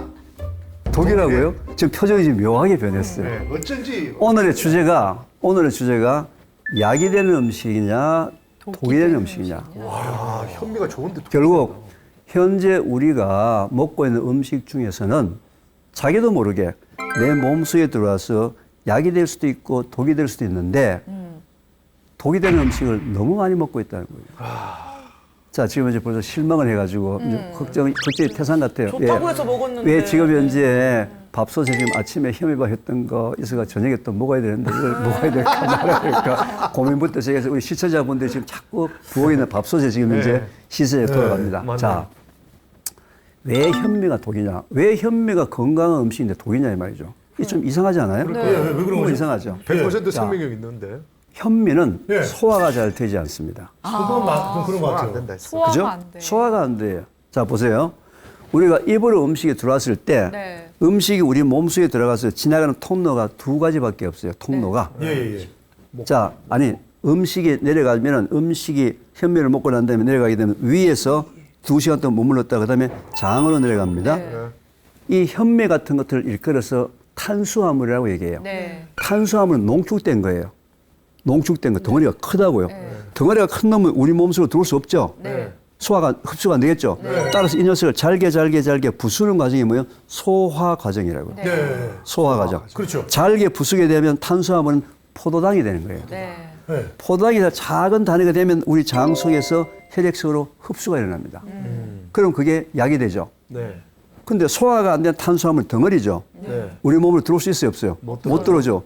그대로 대장수로 넘어갑니다. 대장수로 넘어가서 항문으로 나올 때까지 보통 하루나 이틀 동안에 걸리는데 대장의 온도가 39도예요. 무슨 일이 벌어지죠? 짬밥통. 짬밥통이죠. 거기서 빠져나올 때까지 계속 썩어 들어갑니다. 그죠? 그러니까 우리가 먹었던 음식이 소화 흡수돼서 우리 몸으로 들어오면은 약이 되고 소화 흡수가 안 되고 대장수로 넘어가서 항문으로 나오면 뭐예요? 독이 되는 거예요. 딱 두 가지 방법이 있는 거예요. 근데 아무리 건강하고 맛있는 음식이라 하더라도 우리 몸속에 들어와서 소화라는 얘기가 뭐예요? 잘게 부서지는 거. 네. 흡수라는 얘기가 뭐예요? 우리 몸속으로 들어오는 거. 즉 혈액을 들어오는 거. 안 되는 것은 전부 어디로 간다고요? 대장 속을 넘어서 하루나 이틀 동안에 거쳐서 항문으로 빠져나올 때까지 부패, 독이 된다. 한 번도 이걸 생각해 보지 않았어요. 네. 맞아요. 그죠? 한 번도 그죠? 현미가. 현미가. 자, 그런데 이제 탄수화물은 아까 덩어리가 크다 그랬죠. 네. 이 녀석이 소화가 돼서 분해가 되려면은 포도당이 되려면 탄수화물 분해 효소 아밀라제라는 분해 효소가 있어야 합니다. 혹시 여러분들 중학교 때 생물 기억 네, 안 나요? 아밀라제 많이 들어가죠. 아밀라제. 침안 네, 죠 입에만 있는 거잖아요. 그렇죠. 침. 답은 다 알고 있어. 자 침이야. 보세요. 이 아밀라제가 위에서는 안 나와요. 어차피 우리가 음식을 먹으면 위 속에 들어와서 2시간 동안 주무르는데 이때 아밀라제가 위에서 나오면 우리가 세상을 편하게 살 텐데 위에서는 아밀라제가 나오지 않고 어디에 포함되어 있어요? 이 침 속에. 침에. 아이고. 침은 언제 나와요? 씹을 때. 먹을 때 맛있는 거. 아니, 아니, 씹을 때. 아, 씹을 때. 가만히 있을 때 침이 안 나와요. 뭐 할 때요? 맞아요. 씹을 때. 씹을 때 침이 나오기 때문에 현미도 어떻게 알아? 씹어서 천천히 먹어야 되는데 왜요? 빨리 먹고 돈 벌러 가야 되니까. 시간 없는데. 빨리 먹고 아이들 학원에 보내가지고 수능 점수 1점이라도 더 맞아가지고 좋은 대학 들어가야 되는데. 즉, 밥 먹는 시간의 과정을 무시한 거예요. 그죠? 밥 먹는 시간의 과정을 무시한 거예요. 왜? 천천히 씹어야지만 뭐가 나오죠? 침이 분비가 된다면요. 침이 분비가 되려면 씹지 않으면 침이 나올 수가 없어요. 아, 그렇구나. 그래서 이제 여러분들이 안 씹을까 싶어서 걱정이 돼가지고 무려 입속에다 치아를 32개나 박아놨어요. 32개나. 좀 씹으라고. 씹으라고. 예. 그런데 32개 중에서 송곳니가 4개, 앞니가 8개, 합치면 12개죠. 네. 12개를 빼면 20개가 뭐예요? 맷돌 같은 어금니야. 왜 여러분 입속에 맷돌 같은 어금니를 20개나 넣어놨을까? 잘 씹으라고. 잘 씹으라. 우리나라에서 씹는 문화가 사라졌어요. 왜? 그 시간이 뭐 하는 시간이야? 빨리 먹고 돈 벌러 가야 돼. 돈 벌러 가야 돼서. 그래서 성공을 하지. 그죠? 빨리 먹고 아이들 학원 보내가지고 수능 점수 1점이라도 더 맞아가지고 좋은 대학 들어가야 되겠지. 과정을 무시했기 때문에 씹는 문화가 대한민국에서 사라진 거예요. 자, 그러면 안 씹고 넘긴 음식은 어떻게 된다? 분해가 안 되니까 그대로 덩어리가 어디로 간다? 대장. 대장으로 넘어가는 거죠. 그래서 독이 된다. 그게 빠져나올 때까지 하루나 이틀이 걸리는데 장의 온도가 39도. 여름철에 그 뜨거운 아스팔트가 막 녹을 듯한 그런 뜨거운 온도. 그죠? 이런 사람의 특징이 변비나 설사가 심합니다. 딱 전에. 나 빨리 먹는다. 변비나 설사가 심해요. 왜 설사가 생깁니까? 설사라는 것은 장 속에 1분 1초라도 있으면 몸에 안 좋으니까 그 놈을 가장 빨리 몸 바깥으로 뽑아내는 방법이 물과 함께 확 뽑아내야 될 거 아니에요. 그래서 설사. 빨리. 그래서 설사라는 거예요. 설사라는 얘기는 뭐냐? 장이 안 좋은 게 있다는 얘기라고. 그걸 빨리 뽑아내는 방법이 왜? 몸이 살려고. 여러분 술 먹으면 오바이트 한다 그러죠. 왜 오바이트를 합니까? 그 많은 알코올이 밑으로 내려가면 난리가 나니까 빨리 자기 몸을 보호하려고 몸 바깥으로 뽑아내는 방법은 오바이트를 합니다. 와, 몸이 살려고. 신체는 최선을 다하네요. 그렇죠. 선생님, 저는 설사한 지가 지금 2년이 다 돼 가는데 그러니까 뭔가 잘못 먹었네요. 설사를 했다는 얘기는 계속 안에서 뭔가 나쁜 게 있다는 거예요. 즉 소화 안 되고 그 속에서 썩어 들어가는 음식인데 그게 조금이라도 더 있으면 더 나빠지니까 몸을 살려주려고 빨리빨리 뽑아내는 거예요. 아이고. 큰일 났네. 그죠? 그리고 안에서 하루나 이틀 동안에 썩어 들어가니까 방귀 냄새나 대변 냄새가 너무 지독한 거예요. 고기를 먹게 되면 고기 속에는 이제 황이 포함되어 있기 때문에 황이 변하면서 인돌, 스키톨 같은 좀 이상한 냄새가 나요. 좀 독한 냄새가 나는데 그것보다도 더 이상야리 꼬리한 냄새가 난다. 그러면 내 장소에서 내가 먹었던 음식이 뭐하고 있다? 썩어 들어가고 있다. 큰일 났네. 장이야. 왜 방귀 냄새나 변 냄새가 독할까요? 내가 아침에 먹었던 것이 약이 들어가고 먹었는데 장에서 막 썩어 들어가고 난리가 나는데 그것도 모르고 너 아침에 먹었던 거 안에서 썩는다. 나 좀 살려줘 하고 여러분한테 지금 몸이 신호를 보낸 거예요. 응급 신호를 보낸 거예요. 그런데 제가 좀 가장 안타깝게 생각하는 것은 여러분들보다는 우리 초, 중, 고, 대학교 아이들의 방귀 냄새나 변 냄새가 너무 지독한 거예요. 빨리빨리 먹고. 너무 지독한 거야. 그래서 결론은 현미는 과학적으로 분명히 약이 되는 음식인데 먹는 방법에서 문제가 생겼다 이거죠. 그럼 현미를 어떻게 먹어야 된다고요? 오래 꼭 씹어서. 자, 꼭꼭 씹을 필요는 없습니다. 많이 씹는 거. 왜? 꼭꼭 씹는다는 얘기는 이빨과 이빨이 부딪히게 되면 이빨이 많이 상해져요. 그러니까 많이 씹는 거. 많이 씹으면은 침이 많이 나오는 게 목적이니까. 왜냐하면 어차피 위에 들어가기는 위가 2시간 동안 계속 주물러가지고 죽을 만들어요. 위가 죽을 만들기 때문에 입에서는 대충 좀 씹는데 많이 씹는 거. 그죠? 많이 씹는 거. 이게 어렸을 때 그 저기 부모님들한테 받은 교육하고도 좀 관련이 있는 것 같아요. 왜냐면 그게 이제 생활 습관이에요. 예, 왜냐면 결국은 이게 생활 습관이에요. 예, 자, 소리 내지 말라고 막 그래서 이제 그래가지고. 벌써 나이가 이 정도 됐으면 벌써 생활 습관이 아니잖아요. 네. 이제 태초 먹거리 학교에 오시면은 예. 이 현미 먹는 방법을 알려드립니다. 3단계가 있습니다. 네. 첫 번째, 50번 이상 씹어야 합니다. 50번. 한 숟갈 먹고 50번을 씹는 이게 거예요. 잘 씹어줘야 되네요. 그런데 씹을 때 기분 좋게 웃으면서 씹어야 되지 인상 쓰면서 짜증내면서 내가 인생을 이렇게 살아야 되냐고 그렇게 씹으면 안 된다. 자, 근데 이게 잘 돼야 안 돼요? 안 되죠. 안 되지. 벌써 수십 년 동안. 그래도 이제 이 방송을 보고 계신 우리 시청자분께서 그래서 이 교육에서 얘기하니까 오늘 저녁에 이제 밥 먹을 때 현미 한 숟가락 넣고서 50번 씹으려고 한번 시도해 봅니다. 네. 근데 벌써 3번, 4번 씹으면 벌써 넘어가서. 넘어가. 무의식적으로. 그럼 또 생각이 나서 또 혀 가지고 말이야 목구멍을 막아가면서 막 너무 짜증나는 거 있죠. 예. 또 50번이 매우 길어요. 네. 매우 길기 때문에 그나마 이제 50번 지키려고 어떤 분은 또 헤아리 있어요. 하나, 둘, 셋. 마흔하나, 마흔들 드디어 50분이 다 돼 가는데 옆에서 누가 말을 붙이네요. 네. 오늘 저녁에 뭐 할 거냐고. 대답해 놓고 나니까 이게 32번인지 42번인지 밥 먹을 때마다 한 숟가락 될 때마다 스트레스 쌓이는 거죠. 이건 보통의 의지 가지고 안 돼요. 네. 그래서 태초 먹거리에서는 현미를 드시려면은 처음에 현미밥을 먹기 전에 먼저 자기가 가장 좋아하는 샐러드 한 접시를 먼저 먹습니다. 샐러드를. 샐러드 한 접시를 자 먼저 먹으면은 아무리 밥을 빨리 먹는 사람도 그 야들야들한 양상추 안 씹고 목구멍으로 넘어가야 안 넘어가요. 그거는 어쩔 수 없이 씹어야죠. 당근 안 씹고 목구멍을 삼킬 수 있어요, 없어요? 못 삼켜. 씹어야 돼요. 즉 샐러드 한 접시를 가지고 그동안에 내가 몸에 불편했던 씹는 훈련을 하는 거예요. 불편했던 씹는 훈련. 그죠? 씹는 훈련하는데 보통 이게 1년에서 한 2년 정도 걸려요. 1년에서 2년 정도. 그래서 꾸준히 하여튼 어디 가서 아침, 점심 먹을 때 밥을 먼저 먹는 것이 아니고 반찬류라든지 샐러드라든지 이걸 먼저 먹으면서 씹는 부분에 대해서 내 몸이 불편하게 느끼지 않게 훈련을 하는 것이 보통 1년에서 2년이 걸립니다. 해보시면 돼요. 그건 된다고요. 또 거기다가 저는 현미밥을 할 때 통들깨를 넣으라고 얘기합니다. 들깨는 우리 인체 속에서 오메가3, 6, 9에서 한국 사람이 가장 부족한 오메가3이 들깨에 제일 많이 포함되어 있어요. 오메가3이. 들깨 제일 많이 포함되어 있습니다. 그리고 그 들깨의 그 바깥에 있는 껍질이 리그린이라는 성분으로 장 건강에 매우 좋은 식이섬유예요.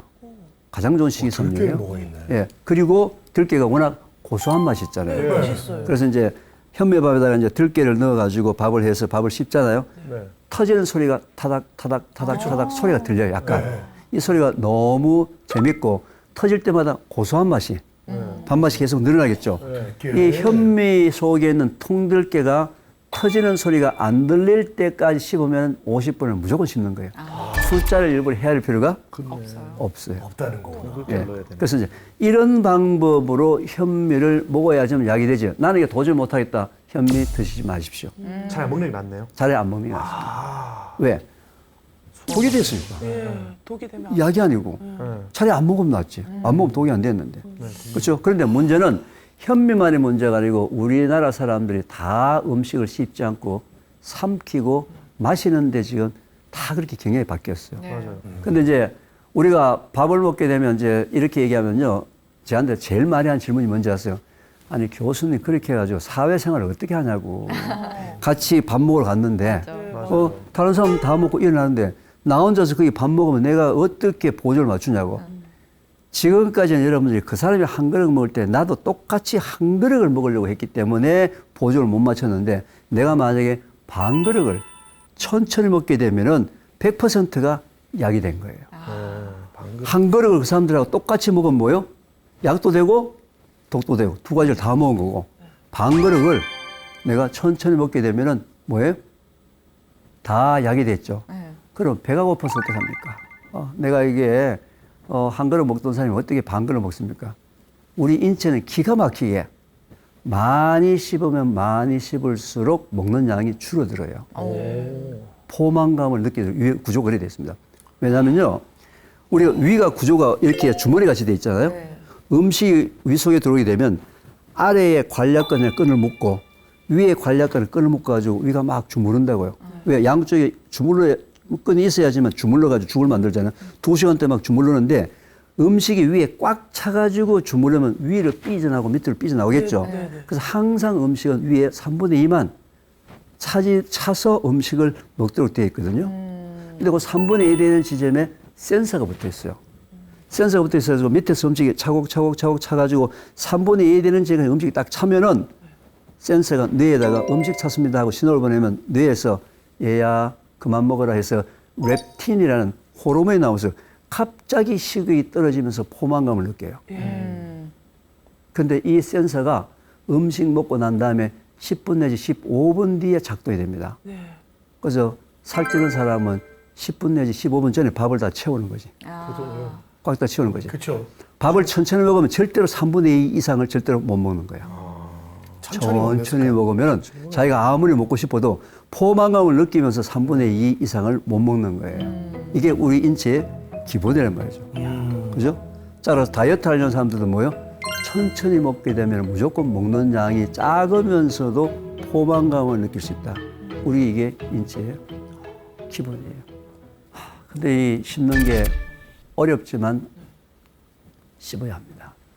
궁금한 게 있습니다. 네. 그 씹는 게 아직 저는 이렇게 습관이 오래 씹는 게 안 돼 있잖아요. 그러면은 음식을 할 때 차라리 좀 잘게 썰어서 요리를 해서 그렇게 시작을 해도 괜찮나요? 자, 이제 우리가 음식이 소화된다는 얘기는 물리적으로 화학적으로 다 조각이 나야 돼요. 네. 지금 얘기는 칼로 다지는 것은 물리적으로 짧게 한 거고 그런 의미 없어. 화학적으로는 탄수화물이 포도당으로 변해야 되는 거야. 탄수화물은 칼로 끊을 수가 없어요. 칼로 끊어도 작은 탄수화물이야. 모래같이 작은 탄수화물이라고. 그 탄수화물이 포도당이 되려면 뭐예요? 탄수화물 분해 요소 아밀라제라는 분해 요소가 있어야 되는데 그게 어디에 있다고요? 침 속에 있는.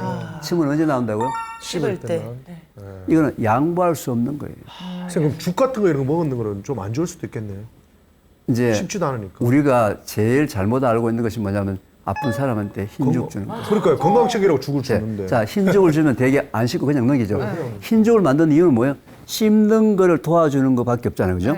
씹어가지고 죽을 만드는 거잖아요. 그죠? 근데 어차피 그 밥은 뭐야? 위가 다 주문다 그랬죠. 다 죽을 만든다 그랬죠. 그런데 흰죽도 씹어야 합니다. 왜요? 침이 나와야 되는 거야. 그래서 우리나라 사람이 전 세계에서 대장 환자 1등이 되는 이유가 여러 가지가 있지만 생활 습관에서는 밥을 빨리 먹는 것 때문에 장을 계속 독을 집어넣고 있으니까 계속 독을 집어. 차라리 안 먹으면 독이 안 될 텐데, 그죠? 배는 고프니까 빨리 먹는 음식 때문에 결국은 자기 장을 계속 독을 만들고 있다. 차라리 그때 안 먹는 것이 오히려 더 장 건강한 것이. 왜 그러냐면요. 우리나라 1960년, 70년, 80년대까지는 대장암 환자가 없었어요. 못 먹어서 아예. 그때 못 먹었어. 먹을 게 없으니까. 먹을 게 없으니까. 그럼. 그때는 없었어요. 그때는 간암이나 위암 환자가 많았다고. 이게 국민 소득이 증가하면서 특히 고기를 많이 먹기 시작하면서부터 시작해가지고, 그죠? 고기를 많이 먹기 시작하면서부터 시작해서 문제가 생기기 시작한 거죠. 자, 고기 다 좋아하시죠? 네. 그죠? 심지어 저는 고기 장사를 하고 있습니다. 큰일 났습니다, 지금. 자, 결론. 고기는 아무 죄가 없습니다. 죄가 없어요? 예, 고기는 죄가 없는데 뭐가 문제? 여러분들이 문제. 여러분들이. 먹는 습관. 방법이 자, 잘못된 봅시다. 거죠. 나는 고기를 일주일에 한 번 정도 먹는다? 손 한번 들어봐 주시죠. 일주일에 한 번 정도 먹는다. 없어요? 보라마나 내가 보니까 없어서 못 먹는 매일 먹는 사람들이. 거의 매일. 매일이죠. 두세 번 정도. 한 끼에 한 번씩은 나와요. 일주일에 5번 정도. 혹시 뭐 한 달에 한두 번 먹는다? 아니세요? 아니, 많이 먹어요? 예, 많이 먹습니다. 일주일에 많이 먹죠. 여기는 우리나라가 지금 이제 고기 섭취량이 굉장히 많아졌죠. 네. 그죠? 한 달에 한두 번 먹는 사람도 과다 섭취한 사람이 매우 많아요. 아, 그래요? 자, 이제 표정이 지금 그러면은 나는 지금 매일 먹는데 네, 매일. 한두 달에 한 번 먹는 사람이 과다 섭취다 이해가 안 되죠? 네. 이해가 안 되는 게 뭐냐면 여러분들이 고기에 대한 기본을 모르는 거예요. 자, 고기는 우리 몸에 단백질을 공급하는 음식입니다. 네. 단백질은 뭐예요? 이런 재료예요. 살갗, 이런 피부, 머리카락. 머리카락도 케로틴이라는 단백질이거든요. 네. 근데 우리 몸에서 이 단백질, 머리카락 하루에 자라는 길이가 정해져 있어요. 네. 그 얘기 무슨 얘기예요? 하루에 필요한 양의 단백질이 있다는 거예요. 과학자들이 연구를 했습니다. 성인인 경우에 하루에 필요한 단백질이 얼마일까? 연구를 하니까요. 자기 체중 1kg당 하루에 성인이 필요한 단백질이 1g이에요. 근데 원래 논문에는 0.8g인데 오늘 여러분들하고 우리 시청자한테는 제가 0.2g을 보너스로 드릴게요. 감사합니다. 감사합니다. 네, 감사합니다. 조금 더 먹을 수 있을 것 같아요. 자기 체중 1kg당 자기한테 필요한 단백질이 하루에 1g. 이건 세계보건기구에 가면 다 나와 있어요. 자, 그럼 내가 몸무게 60kg이에요. 그럼 하루에 필요한 단백질 몇 g? 60g. 60g. 60g이 어느 정도 부피 양인지 아세요? 부피 양? 손바닥. 계란 하나 정도. 계란 큰 왕계란이 60g이에요. 그런데 안 돼. 내가 오늘 회식을 해서 100g의 단백질 먹었어요. 그럼 몇 g 초과됐죠? 40g 초과됐죠. 초과된 40g의 단백질이 내일까지 내 몸속에서 단백질로 저장이 될까요? 안 될까요? 안 돼요. 안 되죠. 여기서 대한민국의 비극이 시작됐어요. 왜? 여러분 포함해서 대한민국에 사는 모든 사람들은 초과로 먹은 40g은 내일까지 내 몸속에서 단백질로 저장이 된다고 굳게 믿고 싶어. 믿고 있어. 네. 그런데 우리 몸의 기본은 초과된 40g의 단백질을 우리 몸에 저장하는 방법이 없어요. 그럼 어떻게 한다? 힘들게 분해해서 좋은 것도 만들고 나쁜 것도 만들고 나는데 전부 그날 소변 유리아라는 성분으로 다 빠져나갑니다. 그래서 그날은 다른 날에 비해서 소변이 뿌옇고 거품이 많이 나온 날이야. 고기 먹으면 그렇더라고요. 아, 많이 안 먹은 됐다. 왜 내 몸에서 초과된 단백질이 왜 내 몸에서 저장이 안 될까? 초과된 단백질이 만약에 우리 몸에서 저장이 된다고 한다면 내가 공짜로 회식할 때 와장창 먹어놨다가 내일 뺏쓰고 모레 뺏쓰고 하면 세상 얼마나 편하게 살고 돈도 절약하잖아요. 네.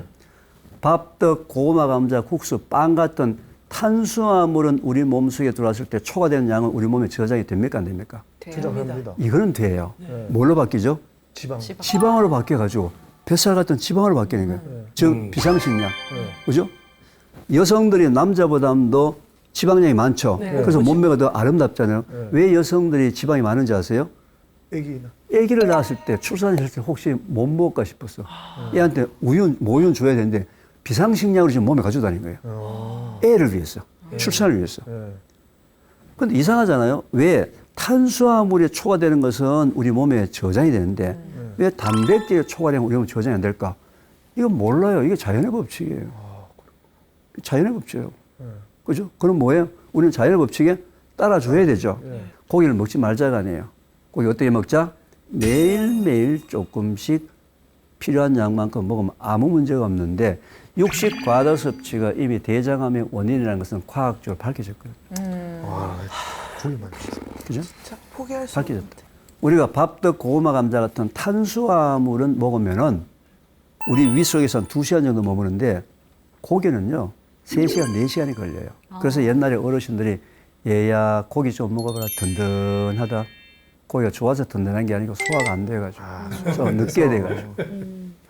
자, 밤에 10시, 11시, 12시 돼서 야식으로 고기를 잔뜩 먹고서 자기는 또 내일 아침 일찍 출근한다고 밤 12시에 침대에 가서 코 드르릉 골고 자면서 장한테는 야근을 시킵니다. 여러분 주무시는 동안에 장은 계속 일하죠. 새벽 2시, 3시에 일을 합니다.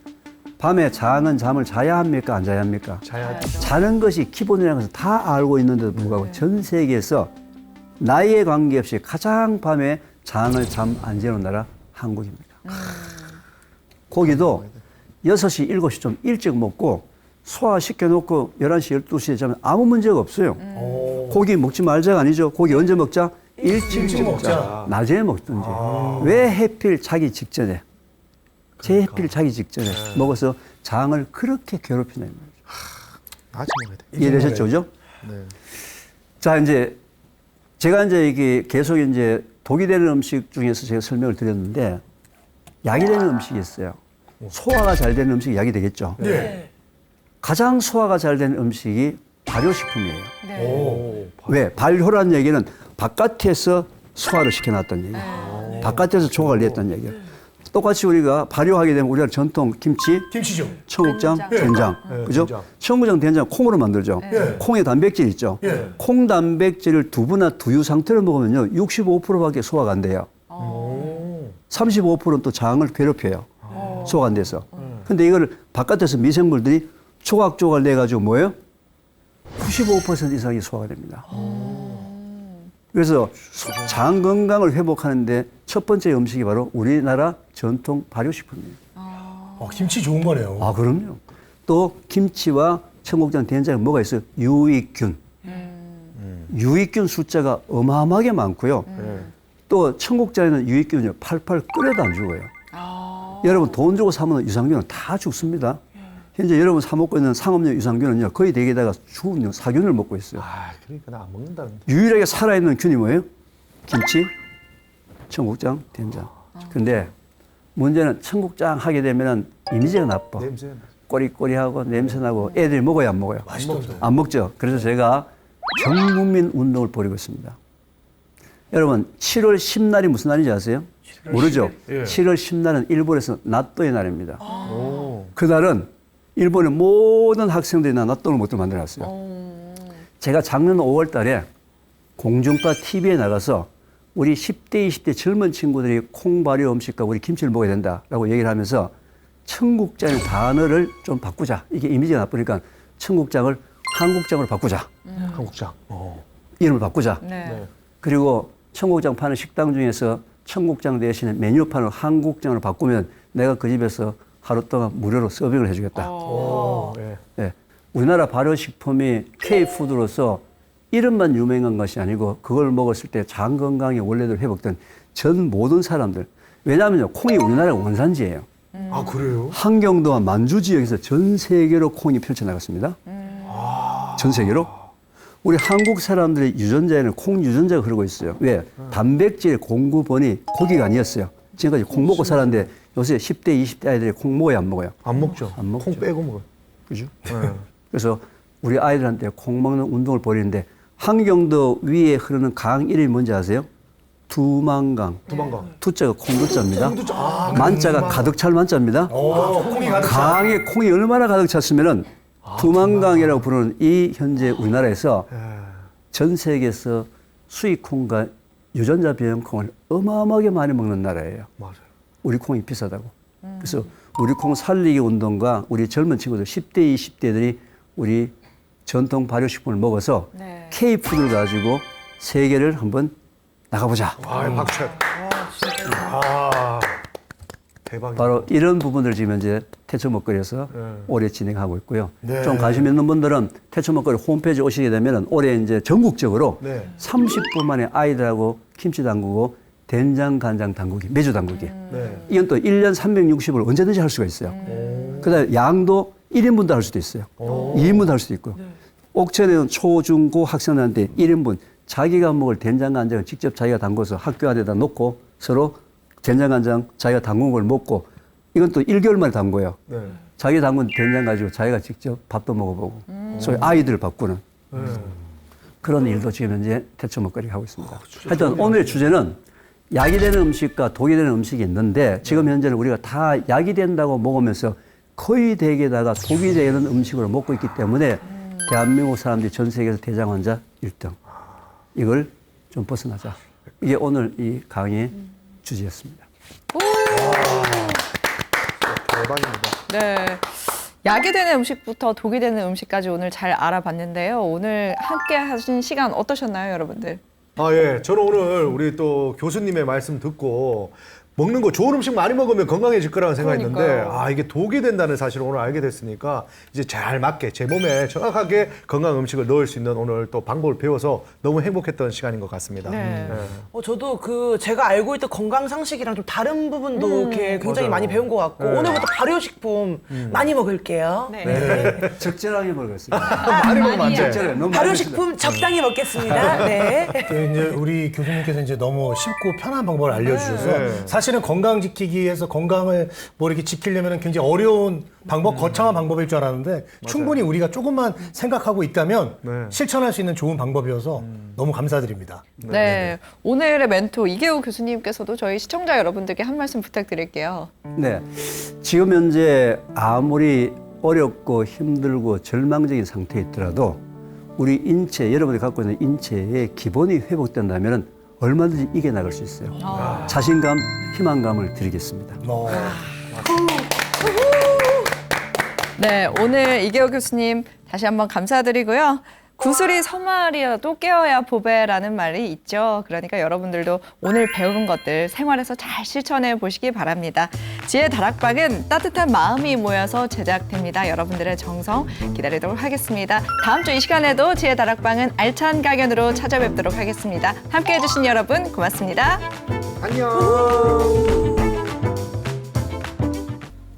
안녕하십니까. 한 주간 안녕하셨습니까. 반갑습니다. 야, 아니나 다를까 우리 원장님을 저희 어머님이 팬이 돼버렸습니다. 딱 방송을 보더니 이제 나도 건강하게 살 수 있겠구나. 다음 강의는 뭐냐 이렇게 묻는데 저도 모릅니다 이렇게 얘기했거든요. 오늘 강의는 어떤 강의를 해주실 건가요? 예, 만병의 원인 뭐라고 생각하십니까? 스트레스요. 스트레스. 그렇죠. 예. 네. 만병의 원인은 스트레스입니다. 오늘은 암세포가 살 수 없는 몸 만들기 2편. 됐어. 네. 저번에 말씀드렸죠. 세계보건기구에서 식사, 흡연, 감염, 비만의 순서로 얘기했고 네. 그렇지만 만병의 원인은 스트레스라고 우리가 알고 있듯이 마음의 문제가 1등입니다. 그래서 마음, 식사, 흡연, 감염, 비만 관리를 잘 해야 되겠죠. 과거 한 3, 40년 전만 하더라도 우리나라에서는 암이 많지 않았습니다. 제가 레지던트 생활을 하던 1980년대 그때는 우리 대학병원 전체 암 환자가 한두 명 있을 동 말동. 그런데 지금은 반 이상이 암 환자입니다. 굉장히 많아요. 3, 40년 사이에 너무 많아졌습니다. 그래서 여러 가지 원인이 있죠. 암의 원인은 뭐 스트레스도 있고 환경도 있고 뭐 운동 부족도 있고 여러 가지가 있겠지만 먹거리에 관해서 얘기를 한다면 네. 우리나라에서 과거 3, 40년 전에 비해서 지금까지 뭐 어떤 음식들이 많이 먹고 어떤 음식을 적게 먹었는가를 보면 보통 우리는 만병원이 탄수화물이라고 얘기를 합니다. 그죠? 그런데 탄수화물은 이 녹색 막대가 탄수화물인데 점점 줄어들고 있죠. 그죠? 점점 줄었습니다. 그렇다면 탄수화물은 암의 원인이 아니겠죠. 그런데 노란 그래프가 보면 당류라고 합니다. 당류는 다음 슬라이드에 설명드리겠는데 탄수화물 중에서 섬유질을 제거한 가공된 형태의 당을 당류라고 합니다. 그리고 빨간 막대가 육류고 파란 그래프가 식용유입니다. 이 당류, 육류, 식용유가 굉장히 많아졌고 그리고 그에 따라서 암의 발생도 계속 증가했다는 얘기죠. 그렇다면 이 세 가지가 암의 주범으로 생각할 수 있겠습니다. 선생님 그러면 식용유나 뭐 육류, 당류 말고 저희 아내가 늘 저한테 I love you 이러거든요. 이건 괜찮습니까? 맨날 그 얘기를 듣는데. 너무 많이 하셔서 좋습니다. 좋습니까? 알겠습니다. 네. 부럽죠? 네. 두 분 I love you 못 듣죠? 예, 죄송합니다. 예, 탄수화물은 원래 자연의 형태에 가까운 형태를 복합 탄수화물이라고 합니다. 위에 있는 것들이죠. 이것들은 자연에 가까운 형태, 가공이 덜 된 형태입니다. 복합탄수. 가장 핵심 포인트는 섬유질이 살아있다는 것이죠. 섬유질이 살아있으면 우리가 먹었을 때 이게 흡수되고 소화되고 하는 과정에서 천천히 혈당을 올립니다. 천천히 혈당을 올리면 인슐린이 왈칵 분비되는 그런 일이 없죠.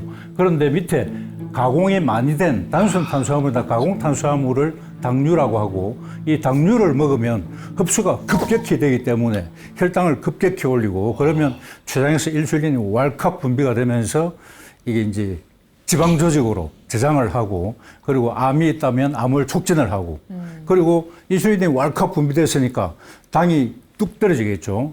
오히려 이제 저혈당이 됩니다. 저혈당이 되면 또 우리가 많이 땡기게 되죠. 그래서 단당류의 특징이 먹으면 먹을수록 자꾸 더 먹고 싶은 그런 이제 단점이 있죠. 그래서 비만의 원인이 되기도 하고 이 나쁜 식습관의 주범이 되는 거죠. 다 먹는 원장님, 그런데 지금 저기 보면은 사진 위아래에 보면 둘 다 빵이 있잖아요. 근데 뭐 통밀빵이나 곡물식빵은 저 위에 해당하는 거죠? 그렇습니다. 예, 통밀빵은 건강에 좋은 음식 중에 하나죠. 통밀빵은 먹어도 되는 거는? 그냥 식빵은 그럼 몸에 나쁠 수도 있습니까 그러면? 이제 보통 파는 빵이 이제 흰 빵이잖아요. 네. 흰 빵은 도정이 된 형태니까. 네. 예, 저번에도 말씀드렸지만 현미나 통밀은 영양소를 100이라고 치자면 이걸 도정하면 그 5%밖에 안 남는다. 예. 그래서 그 영양소라는 거는 탄수화물이 아니고 네. 비타민, 미네랄, 식물 영양소를 얘기한다. 제가 말씀드렸습니다. 네. 그래서 그 탄수화물, 단백질, 지방은 그것으로 그 거대 영양소라고 하고 거대 영양소로부터는 우리가 에너지를 얻습니다. 그렇지만 비타민, 미네랄, 식물 영양소는 미세 영양소라고 하고 그거는 우리 신진대사에 필요한 촉매 역할을 합니다. 그리고 우리 몸속에서 생기는 활성산소를 중화를 시켜주는 아주 고마운 작용을 하거든요. 그리고 섬유질이 있는데 섬유질은 우리 몸에 흡수가 되지 않습니다. 이 사람은 섬유질을 소화할 능력이 없어요. 그런데 왜 영양소냐? 이게 우리 음식 속에 들어있는 나쁜 화학물질이나 중금속이나 발암물질이나 이런 것들을 흡착을 해가지고 대변으로 배설시켜주는 고마운 작용을 한다는 것이죠. 그래서 섬유질도 굉장히 중요합니다. 이게 펫CT라고 하는 겁니다. 펫CT, 양전화 방출 단층 촬영이라고 하는데 이 밑에 보면은 글루코스, 포도당이죠. 포도당의 한 형태입니다. 그런데 불소가 붙어 있는 아주 특수한 형태의 포도당입니다. 우리 정상세포든 암세포든 포도당을 먹고 삽니다. 그런데 정상세포는 포도당과 결합하는 능력이 1이라고 본다면 암세포는 이 포도당과 결합하는 능력이 18이에요. 18배로 당을 더 좋아합니다. 그러니까 포도당이 꾸준히 들어온다면 정상세포 한 입, 암세포 한 입 이렇게 골고루 나눠 먹겠지만 만일에 한참 굶다가 갑자기 포도당을 왈칵 준다면 그래도 정상세포는 하나밖에 못 먹지만 암세포는 18개를 왕창 먹는다는 것이죠. 네. 그래서 포도당을 이제 펫CT를 찍을 때 전날 밤에 저녁 식사 후부터 계속 굶게 하고 다음 날 아침에 이제 아무것도 안 먹고 오게 해가지고 이제 이 주사를 놓습니다. FDG 주사를 놓는데 이 주사를 맞으면 포도당이 갑자기 들어오니까 정상세포도 먹고 암세포도 먹겠지만 암세포에 많은 포도당이 가겠죠. 거기에 불소라고 하는 방사선이 이제 노출이 되니까 감마 카메라로 찍으면은 이렇게 밝게 빛나게 됩니다.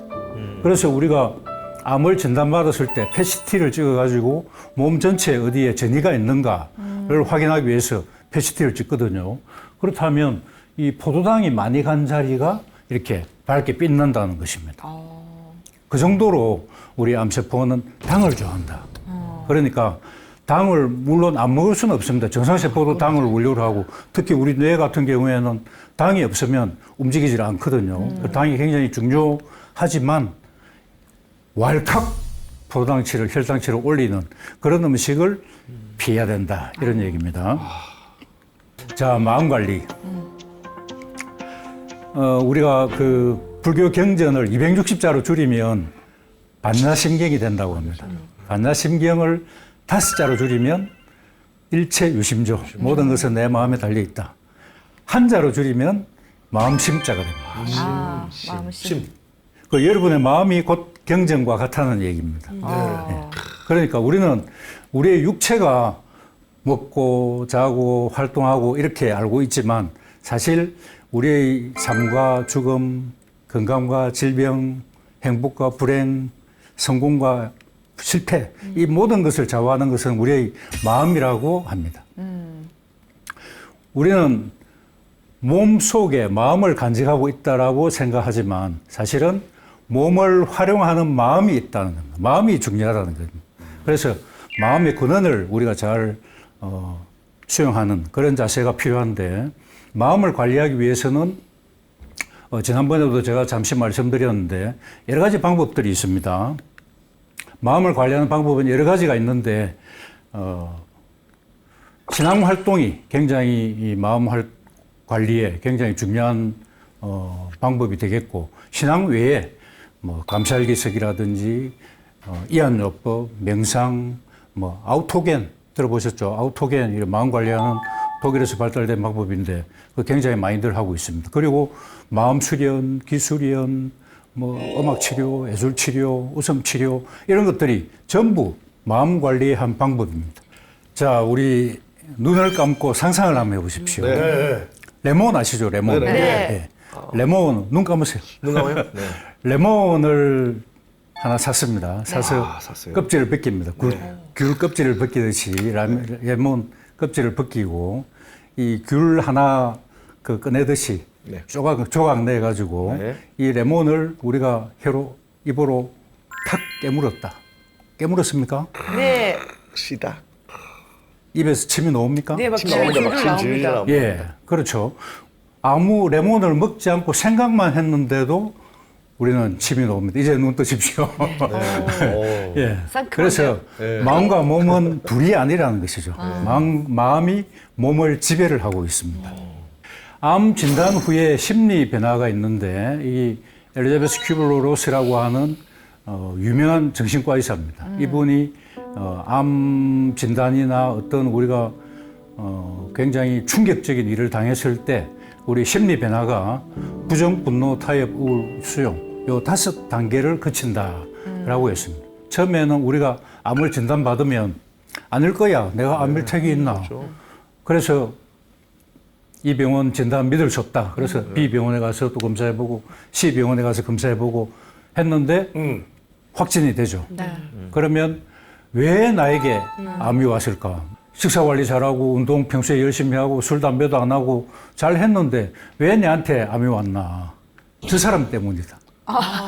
누가요? 이 사람?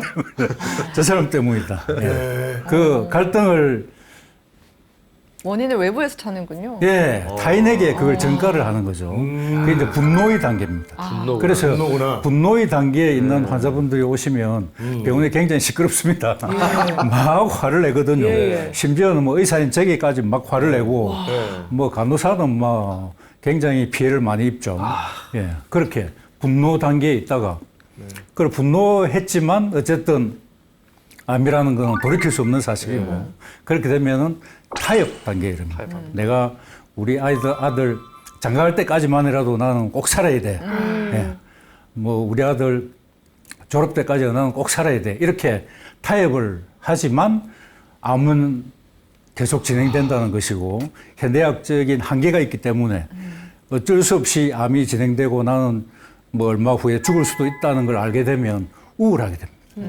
진짜 우울하다. 그래서 암 환자들이 간혹 사망, 이제 자살을 하게 되는데 이 우울 단계입니다. 이 우울 단계가 이 5단계 중에서 가장 위험한 시기고 이 우울 단계를 잘 벗어나는 것이 굉장히 중요한 일입니다. 그래서 이 분노 단계든 우울 단계든 이 단계에 환자분들이 오시면 이 엘리자베스 큐블러-로스의 5단계에 대해서 설명을 잘 해주면 됩니다. 이런 단계를 거칩니다. 누구나 거칩니다. 모두 다 안 겪을 수도 있지만 어쨌든 이 5단계를 비슷하게 다 겪고 빨리 수용의 단계로 가시는 것이 필요합니다. 그러니까 당신이 지금 분노 단계입니다. 우울 단계입니다. 이걸 가르쳐 드리고 빨리 벗어나세요 하라고 이제 설명을 해 드립니다. 그러면 이제 결국에는 수용 단계에 이릅니다. 수용이라는 것은 모든 것을 포기한다는 것이 아니고 있는 그대로를 인정한다는 것입니다. 이게 굉장히 중요합니다. 불교에서도 굉장히 강조하는 이야기죠. 이 있는 그대로를 바라보라. 내가 화가 나면 가음 지르고 뭐 성내고 이렇게 할 것이 아니고 아 내가 화가 나네. 나고 있네. 왜 화가 났을까? 이걸 제3자의 관점에서 바라보는 것이죠. 바라보는 것만으로 그 화를 내게 했던 그 원인이 해결이 되고 내가 화의 감정으로부터 벗어날 수가 있습니다. 이 수용하는 자세가 되면 이제부터는 암 치료에 이제 열심히 적극적으로 임하게 됩니다. 이 부정, 분노, 타협, 우울, 수용 요 단계를 모두 겪을 수도 있고 뛰어넘을 수도 있고 동시에 겪을 수도 있습니다. 그렇지만 어쨌든 이런 단계를 거친다는 것이고 이런 단계를 거친다는 걸 잘 알고 환자분들께 가족들이나 우리 어르신이 설명을 잘 해주고 옆에서 격려를 잘 해주는 것이 필요합니다. 보통 아까 그 분노 단계에서 당신 때문이야 그렇게 얘기했는데 그런 이제 심적 상태에 있는 분들은 이제 이런 감정을 많이 느끼죠. 당신 왜 그러는데? 당신은 정상이 아닌 것 같아. 도통 말이 통하지 않는다. 당신 왜 항상 이런 식이야? 무슨 생각으로 그러는지 이해가 안 간다 정말. 당신 볼 때마다 속 터져 죽겠다. 당신이 그래서 나도 그런다. 이제 이런 얘기를 많이 하죠. 정말 남 탓이다. 어떻게 보면 우리 원장님 리얼하게 지금 살려내시고 계신데 저는 아까도 얘기했지만 우리 아내하고 I love you 하면서 너무 사랑스럽게 지내지만 사실 저런 말들 실제 그냥 부부들이 흔히 쓰는 말이 아닐까라는 생각이 좀 듭니다. 예, 말씀 잘하셨는데 보통 우리 부부들이 처음에는 연애 시절에는 죽고 못 살고 I love you 하고 그래 했는데 결혼하고 나서 변하죠. 변합니다. 그래가지고 아이고 내가 내 눈을 내가 찔렀다. 내가 콩깍지에 씌었어도 단단히 씌었지. 저 원수 이렇게 됩니다. 그때 그 길 안 갔어야 됐는데 네. 부터 시작해서 그런데 사실은 여러분들도 세상을 살면서 마음이 본성이 잘 안 바뀝니다. 그죠? 안 바뀝니다. 그쵸. 본성은 안 바뀝니다. 네. 상대도 마찬가지예요. 상대도 바뀐 게 아닙니다. 그 사람도 물론 장점이 있고 단점이 있습니다. 그런데 이성적인 매력 때문에 장점만 부각되고 단점은 잘 보이지 않았을 따름이죠. 그렇죠. 그런데 이제 익숙해지니까 장점은 이제 뒤로 가고 단점만 자꾸 부각될 따름입니다. 그러니까 그 사람이 바뀐 게 아니고 내 생각이 바뀐 것이죠. 네. 그래서 일체유심조, 모든 것은 내 마음에 달려 있다. 이게 굉장히 중요한 얘기입니다. 다른 사람의 생각도 나와 거의 같아. 사람이라면 올바르게 행동해야 한다. 호의를 베풀면 당연히 고마움을 표시하겠지. 누구나 정직해야 한다. 일일이 설명 안 해도 이 정도는 알아야지. 약속은 정확하게 지켜져야 한다. 이렇게 당신이 기대하고 있습니다. 당연해 보일지 모르겠지만 그리 자주 일어나지 않습니다. 결국 당신은 실망하고 좌절할 뿐입니다. 맞아요. 지금보다 더 행복해지려면 둘 중 하나를 선택해야 됩니다. 남을 바꾸는 것은 세상을 바꾸는 것만큼이나 어려운 일입니다. 그렇죠. 세상을 바꿀 것인가, 네. 남을 바꿀 것인가, 내 생각을 바꿀 것인가, 어느 게 쉽습니까? 남은 절대 못 바꾸고 내가 먼저 바뀌고 나서 상대가 바뀌면 재수고 상대가 안 바뀌더라도 행복을 결정짓는 것은 나의 생각이라는 것이죠. 예. 그래서 일체유심조, 모든 것은 내 마음먹기에 딸렸다. 그런 얘기입니다. 그래서 행복감을 얻는 방법에 여러 가지가 있죠. 일단 스트레스 관리부터 해야 되겠죠. 예. 스트레스는 스트레스가 있으면 스트레스 호르몬인 콜티솔이 나옵니다. 콜티솔은 여러 가지 경로에 의해서 면역을 떨어뜨립니다. 그래서 암에 걸리기 쉬운 상태가 되는 것이죠. 네. 그 다음에 감사일기, 이안요법, 명상 여러 가지 방법들이 있습니다. 그 중에서 제가 감사일기를 여러분께 강조드리고 싶은데 인생은 말하는 대로 이루어집니다. 그래서 부정적인 말을 하면 부정적인 감정도 생기기 나름이고 의식적으로라도 긍정적인 말을 하면 긍정적인 사고가 생깁니다. 그래서 긍정적인 말을 하면 두려움이나 원망이나 이런 것들을 행복한 마음으로 감사한 마음으로 바꾸기만 하더라도 우리의 마음은 평안해집니다.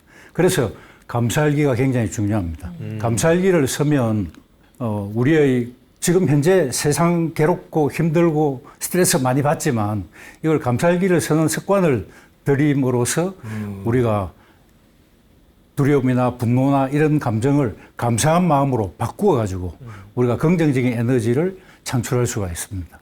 그래서 아침에 일어나서 또 새로운 하루가 밝았다. 너무나 행복하다. 그리고 아침에 커피를 마셨는데 향기가 너무 향기롭다. 감사하다. 내 사랑하는 사람과 I love you 하는 상대와 있어서 감사하다. 내 사랑하는 가족과 함께 살아서 감사하다. 세상을 일상생활로 돌아보면 감사할 거리가 굉장히 많습니다. 사실 그걸 이제 무신기하게 생각해서 그런 건데 이제 일부러 기록을 하려고 생각을 해보면 24시간이 모자랄 정도로 감사할 거리가 많습니다. 이 감사를 하루만 하고 마는 것이 아니고 계속 매일매일 이 감사일기를 하루에 한 가지에서 한 5가지 정도를 계속 기록하는 습관을 가지시면 이 어느덧 긍정적으로 세상을 바라보는 그런 자세가 될 수가 있습니다. 궁금한 거는 감사일기에 감사한 부분은 어떤 걸 써야 됩니까? 누가 뭐 용돈이라도 줘야 감사합니다 이렇게 아까 하는데 얘기했잖아요. 뭐 때문에 감사하다. 그냥. 이렇게 얘기해야 됩니다. 그래서 오늘 비가 왔다. 비가 와서 감사하다. 맑았다. 맑아서 감사하다. 다 감사한데요? 그런 식으로. 예, 어떤 감사하다. 요즘 이제 그 연세 드신 분들이 이제 워낙 이제 노인 인구가 많아지니까 네. 뭐 무릎도 안 좋고 뭐 힙 관절도 안 좋고 해서 걷는 게 굉장히 힘들죠. 네. 그런데 우리가 식사가 잘 걷는다 이것만으로도 굉장히 감사할 거리입니다. 누군가 옆에 감사할 있어서 일이 엄청 많네요. 명선이가 옆에 있어서 감사합니다. 요것도 되고. 어우, 감사합니다. 네. 이동엽이 자꾸 나를 스트레스 받게 해서 그것도 감사합니다.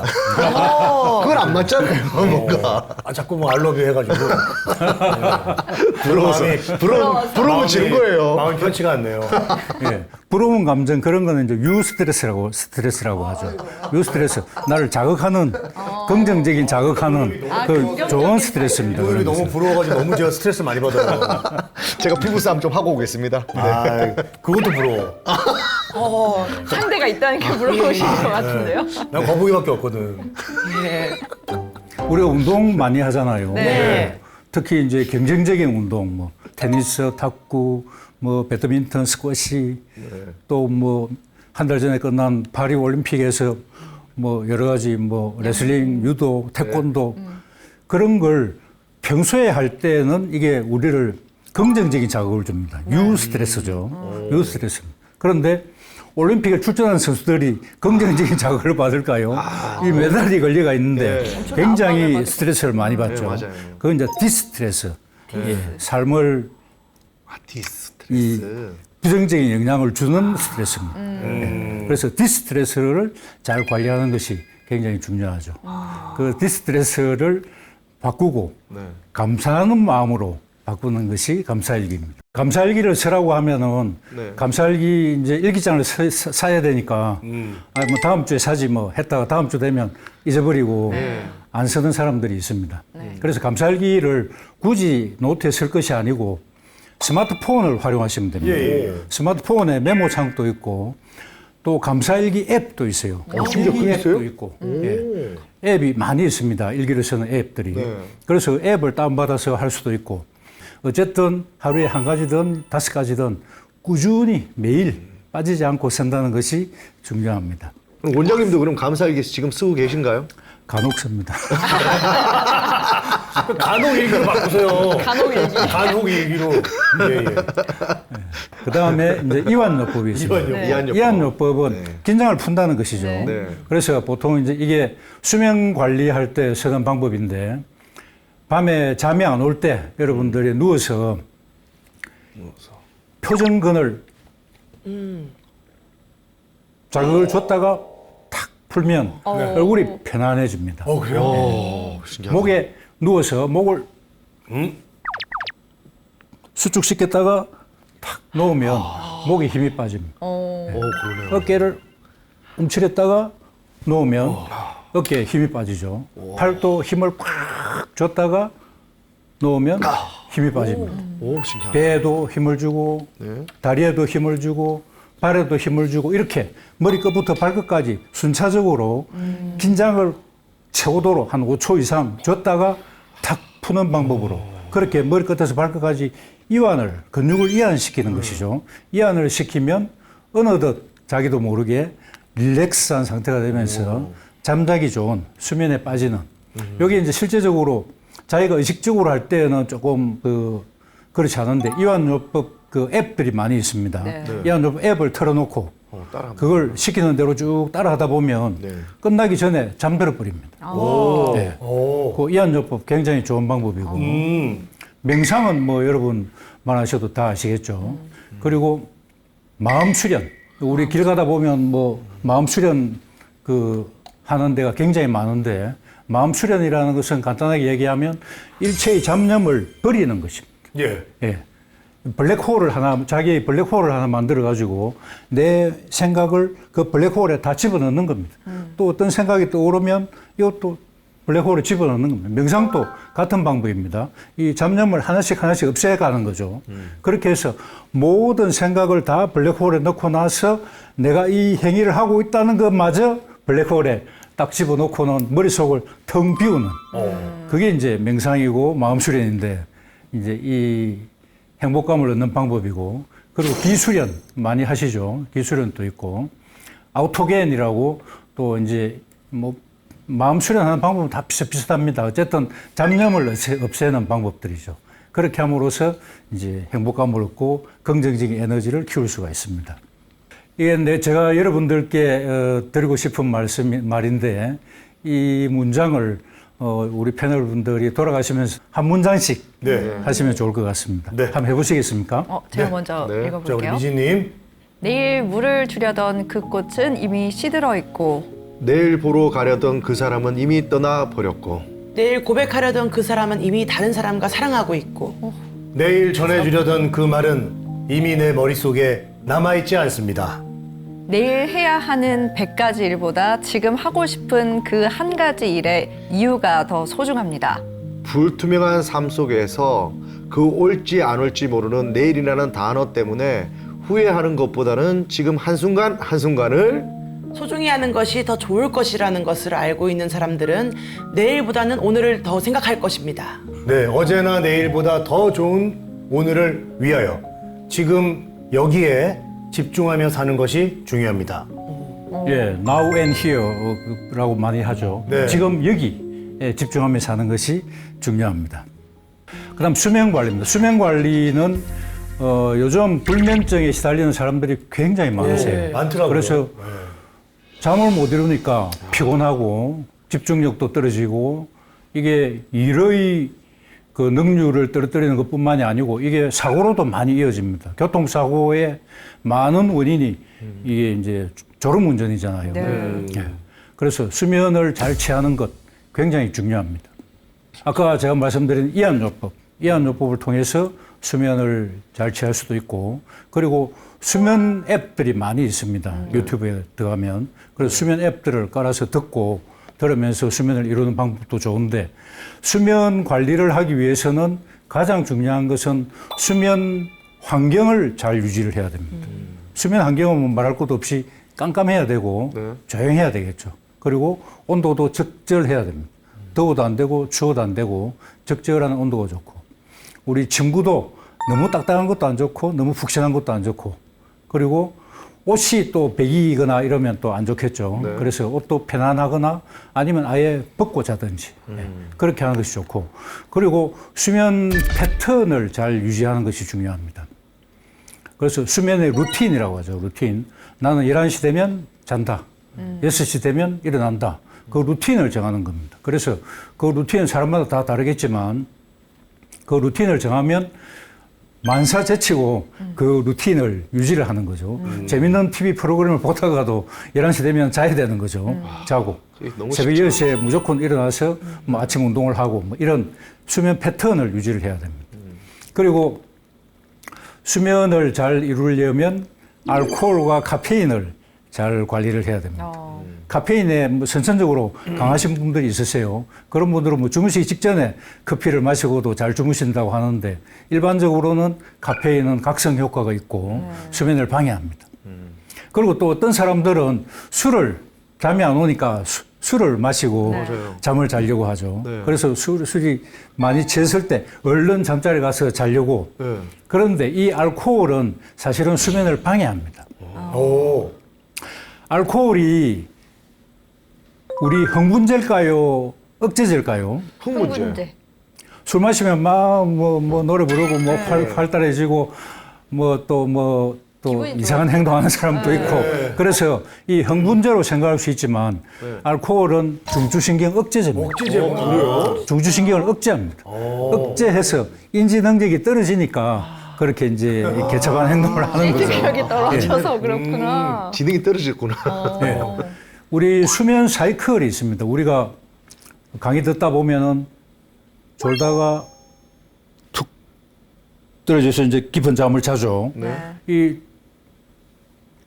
툭 쓰러지기 전에 근육을 딱 유지하고 있는 그 얕은 수면 단계, 그걸 non-REM 슬립이라고 합니다. REM, Rapid Eye Movement입니다. REM 슬립. non-REM 슬립을 졸다가 툭 떨어지면 REM, 안구가 빨리 움직입니다. 꿈을 꾼다는 얘기입니다. 꿈을 꾸되 근육 토어는 떨어집니다. 그래서 우리가 그런 걱정들 많이 하시죠. 꿈에서 옆 사람을 한 대 치는 꿈을 꿨는데 내가 진짜로 이걸 쳤을까 안 쳤을까 굉장히 궁금하죠. 예, 절대로 못 칩니다. 그 꿈을 꾸고 있는 동안에는 근육이 완전히 이완되기 때문에 상대방을 칠 여력이 없어요. 근데 몸부림 치네, 몸부림. 예, 몸부림은 치지만, 예. 몸부림은 이제 수면 중간에 각성이 있습니다. 자기도 모르는 각성이죠. 예. 일어나서는 기억하지 못하지만 수면 중간에 중간중간에 각성이 있습니다. 깹니다. 깨면서 우리가 몸부림을 치는 거죠. 자세를 돌아눕고 하는 건데 우리가 꿈을 꾸고 있을 때는 뭐 완전히 늘어져가 있는 거죠. 그때를 REM 슬립이라고 하는데 알코올은 REM 수면을 방해합니다. 그래서 자주 깨게 되고 예, 수면 사이클이 나빠지게 됩니다. 그 REM 슬립이 지나가면 이제 깊은 수면, 이제 슬로우 슬립이라고 하는데 깊은 수면을 이루게 됩니다.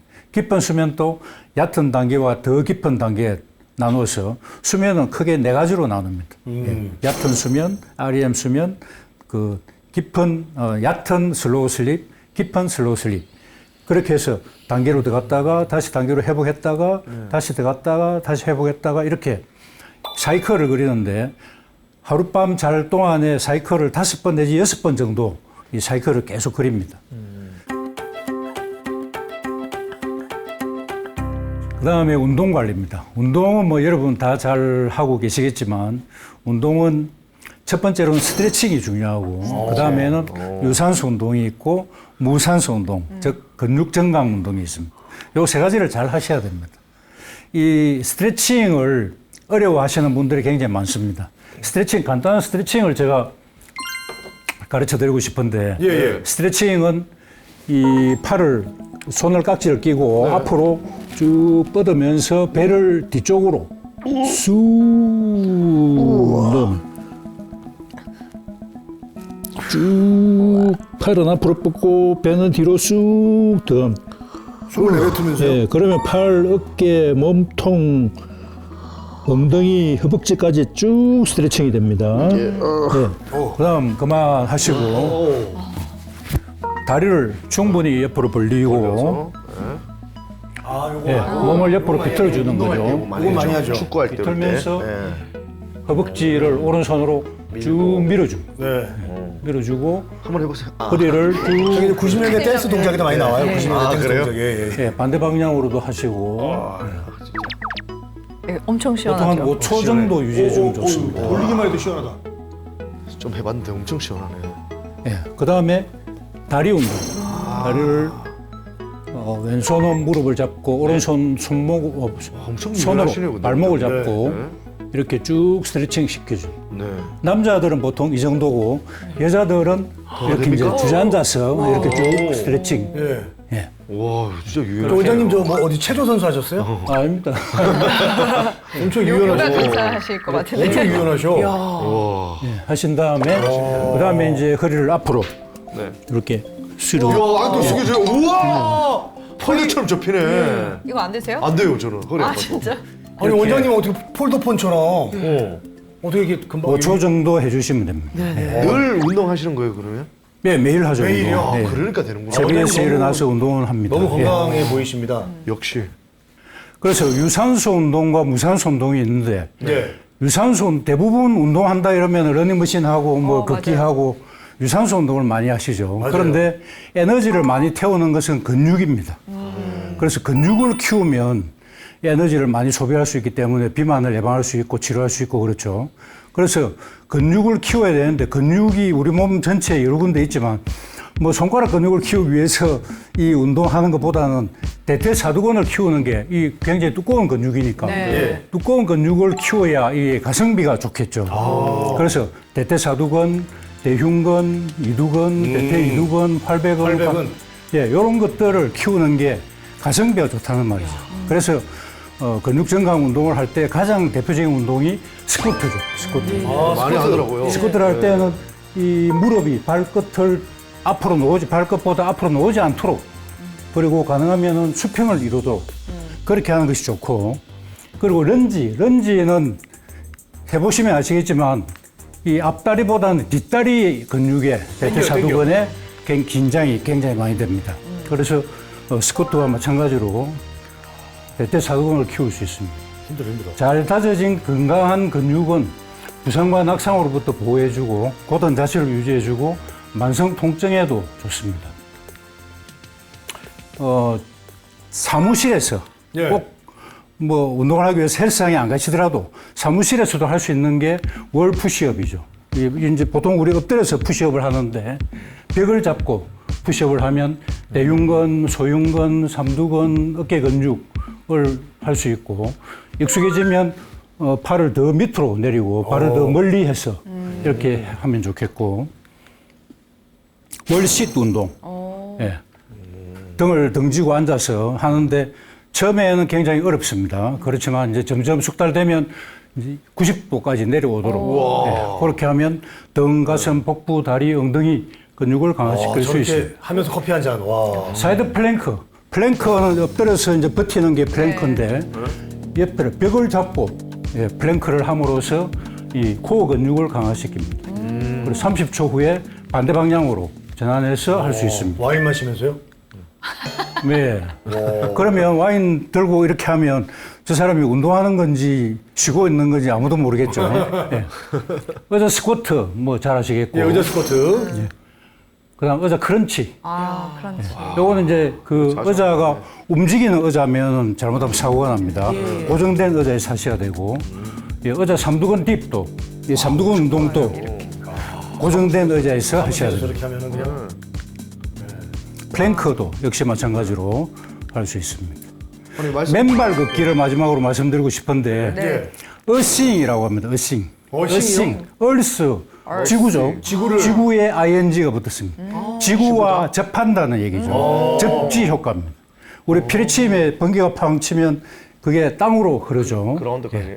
그래 번개는 엄청난 양전하인데 땅의 음전하와 합이 되면서 균형이 이제 없어지는 거죠. 예. 그와 마찬가지로 우리 몸 속에는 그 전기가 있습니다. 우리 몸 속에도 우리 뇌파이죠. 우리 심전도 이다가 미 하면 돌아가시는 거죠.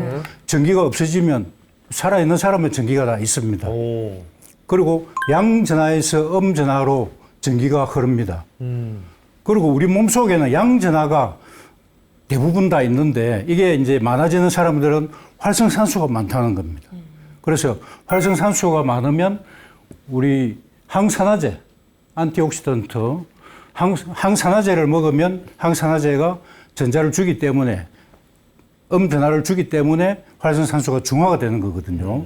그와 마찬가지로 우리 땅 속에 음전하가 우리 활성산소를 중화를 시킬 수가 있습니다. 그리고 우리 발바닥에는 우리 몸 전체의 혈이 다 모여 있다고 하죠. 예, 그걸 이제 족반사요법이라고 하는데 오른쪽의 그림처럼 여러 가지 장기들이 다 발바닥에 다 모여 있습니다. 그래서 발바닥을 자극하면 우리 몸 전체를 자극하는 것과 같고, 그리고 우리 체중을 지탱하기 위해서 아치가 있습니다. 그죠? 네. 우리 옛날에 성문이나 옛날에 다리들을 보면 다 아치형이죠. 네. 그래서 아치 형태를 잘 유지를 해야 체중을 잘 받칠 수가 있는 건데 대부분의 현대인들은 이 아치가 많이 무너져가 있습니다. 그래서 이 아치를 그 맨발바닥으로 신발을 신지 않고 흙을 맨발로 밟으면 이 아치를 지지해주는 효과가 있는 거죠. 그리고 발바닥에는 여러 가지 내재근들이 있는데 이 근육들도 자극에 의해서 맨발로 자극에 의해서 그렇게 발을 자극해 줄 수 있습니다. 그래서 맨발 걷기를 하면 여러 가지 효과들을 얻을 수 있습니다. 이 마치 만병통치처럼 보이죠, 그죠? 그런데 이런 그 돈 한 푼 안 들이고 맨발로 걷는다는 그것만으로도 엄청난 효과를 얻을 수가 있기 때문에 한번 시도해 보시기를 바라겠습니다. 근데 맨발로 하는 게 좋은 거죠? 신발 신는 것보다 맨발로 걷는 게 더 효과가 좋죠?